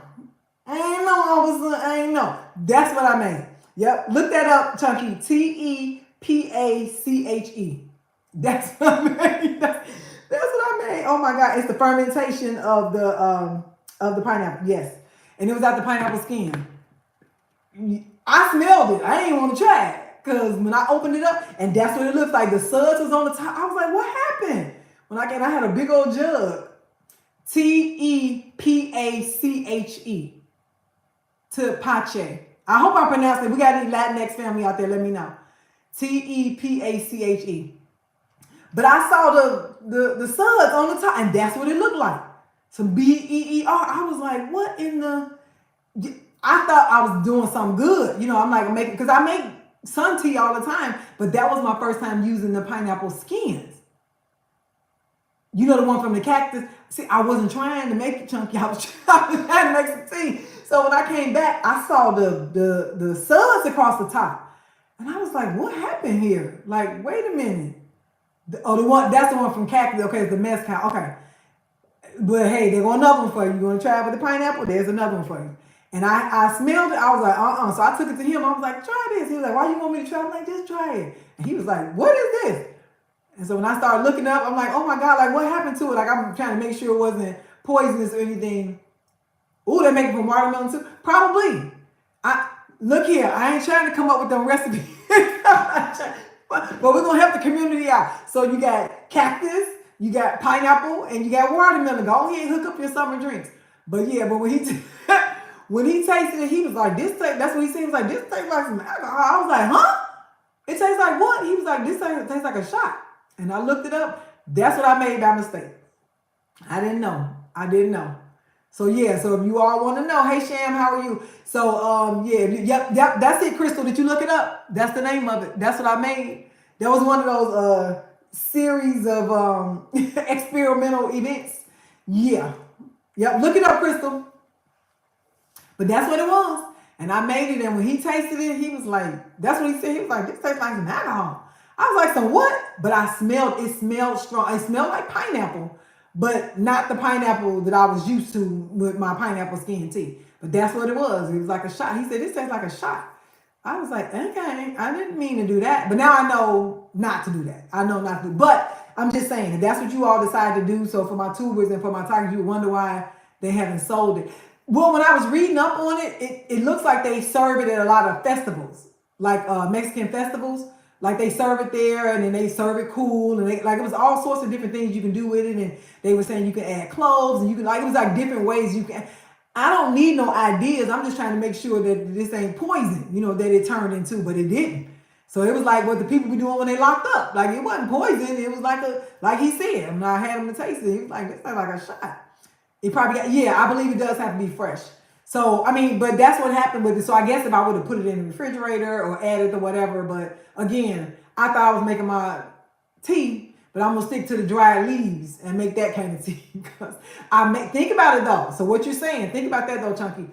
I made it from the fresh skin. Like that wasn't dried out. It wasn't dehydrated. So that's probably why it fermented like that. And it fermented so fast. Because I made it from something fresh. It wasn't from something dry. Tea is coming from the dried leaves, so they're already dehydrated. So once you add the water, you're just getting out, you're infusing it out. So yes, Crystal, yes, it's similar to the kombucha. That's how humans came across it. Yeah, and being locked up. I used to work at the jail. But yeah, and being locked up, people get real creative in the jail. But yeah, that's how people come up with stuff. But again, see, look, y'all, look, you don't even know, you didn't know you was going to come here and learn this in the self-care suite.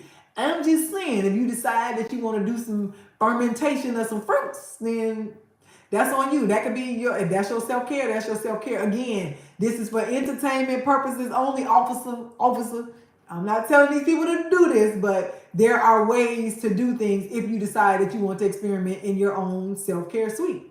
But yeah, people do get creative when it comes to lack of resources. That's what happened with moderation. It's okay. Sure, yeah, it is. But I don't want them flagging me. I don't want them saying I was on here giving out recipes. I ain't gave y'all nothing.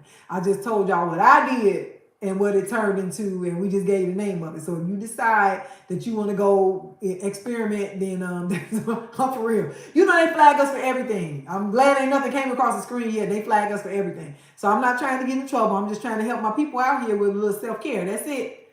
That's why we coming here. So I'm gonna land this plane. Yep, I'm gonna land this plane because I appreciate you all so much for coming in. Thank you for liking the live. Thank you for your interactions in the chat. Thank you. Oh, I got 7.7K on the likes. Thank you again for coming back. We're here Sundays, 3 p.m. Central Standard Time. We're gonna share self-care. Thank you so much. I enjoy doing this. This is funny, but this is fun for me. And I appreciate you coming in and the ideas you share. And this is what we're gonna do. So when you come back next Sunday, oh wait, I gotta post it. Next Sunday will probably be a morning. Thank you so much for my flowers while I'm here. It may be an actual Pilates class next Sunday because I will be traveling. So I won't be available at 3 p.m. So it's probably going to be in the morning. So just come back and check. I think it's listed somehow on my page. No, under my live events. I'm going to make a live event for it once I determine the time. But it's probably going to be an 8 o'clock Pilates class, an actual class. Because I'll be, in a space where I'm going to be teaching. So I may just open it up and it'll be the self-care suite will be a Pilates class next week. So don't hold me to that. You teaching Sunday morning, so you was able to catch Demetrius this morning. Oh, Demetrius is amazing. We got to figure out something with him, to get him where we are. But yeah, Demetrius is amazing. Okay, so who Crystal was talking about, his name is Demetrius Thomas. I don't know what his name is on the tube, but his name is Demetrius Thomas. Follow him. He does the steel tongue drum, and he does affirmations. Definitely follow him. Follow Demetrius Thomas. Therapeutic Sounds by D. Thomas is what he goes by as well. I don't know if that's what it is on the tube, but yeah, but follow him. But again, like I said, so depending on if I have to pick up another, I think he's on TikTok, just Tasha, I think. So just put him in the search bar as Demetrius Thomas. But I think he does more posting and more lives on the top. But on the tube, I do believe he's on there. But it's Therapeutic Sounds by D. Thomas or Demetrius Thomas. And then just put in Detroit. Put in Detroit with his name. And then that way, he should come up. That's more of a connection to who he is. Because he's a steel tongue drummer in Detroit. So again, come back, check my live events. If I'm able to, I may do... No, I can't do it noon. Yeah, I gotta do the morning because I'm gonna be in motion by noon next Sunday. Yeah. So next Sunday it's more likely gonna be a class, either a walk. So if I do a walk, that's gonna be like 5 o'clock or 6 o'clock in the morning. If I do a walk on next Sunday. So 9 if I can. Okay. So let me check our schedule. I may be able to do 9. Oh, you know what? I'll probably still be on at 9. Okay, we'll work that out. So either or, and then it also depends on the weather because I'm going to be outside. So if it's 90 degrees at 9 o'clock, and sometimes to get where we're going, sometimes it get real hot, in the morning. So we'll see. So I'll try and work that out. If nothing else, even if I taught the class and then went for a walk or sat under a gazebo or something, I can still do that as well. So yeah. So next Sunday for sure is going to be in the morning because by noon I got to be on the road. So again, thank you for joining, and we hope to see you back here in the Self-Care Suite. Next Sunday, it'll be a special time, so I'm definitely going to create an event. Go back and look at my events, my live events tab. You said wait 10. Okay. So 10K. All right. Okay. Thank you, Chunky. So if you can get me up to 10K, and then I'm gonna sign off. Thank you so much. I wasn't even looking at the number. So if you all can tap me up to 10K, thank you so much. So I can hit them double digits, baby. So on my tubers, any of the South Shore dates? Okay, South Shore, I'm May 31st. Wait, let me go. May 31st and August 30th at 10 a.m. at South Shore. So I'm the season opener and the season closer. So I'm opening the Summer Fitness Series for the South Shore Social Beach Club, and I'm closing out. So I'm Memorial Day, Labor Day. So that, is how you can keep it in your hand. So 10K, boom, boom, boom, boom, boom. Yep. So make sure you come out. Make it there like 15 minutes before class starts because you're going to be on a paid meter and you got to come from the parking lot to walk across the park to the beach. So, just make sure you give yourself enough time because we'll actually be starting at 10. And I think parking is like $3 or something like that. It's not the traditional like downtown $25 for an hour parking. It's not, and it's ample parking back there because the golfers are usually gone by then. So the golfers get out there at probably like 6, whatever time they open up the gate. The golfers are out early, and then by the time we get into our class, the golfers are usually leaving. So it's plenty of parking back there. Or if you want to park on the street, you can. You just have to come around and walk into the cultural center, into the country club. So, but on that note, tubers, I'm out, and talkers, thank you so much. All right.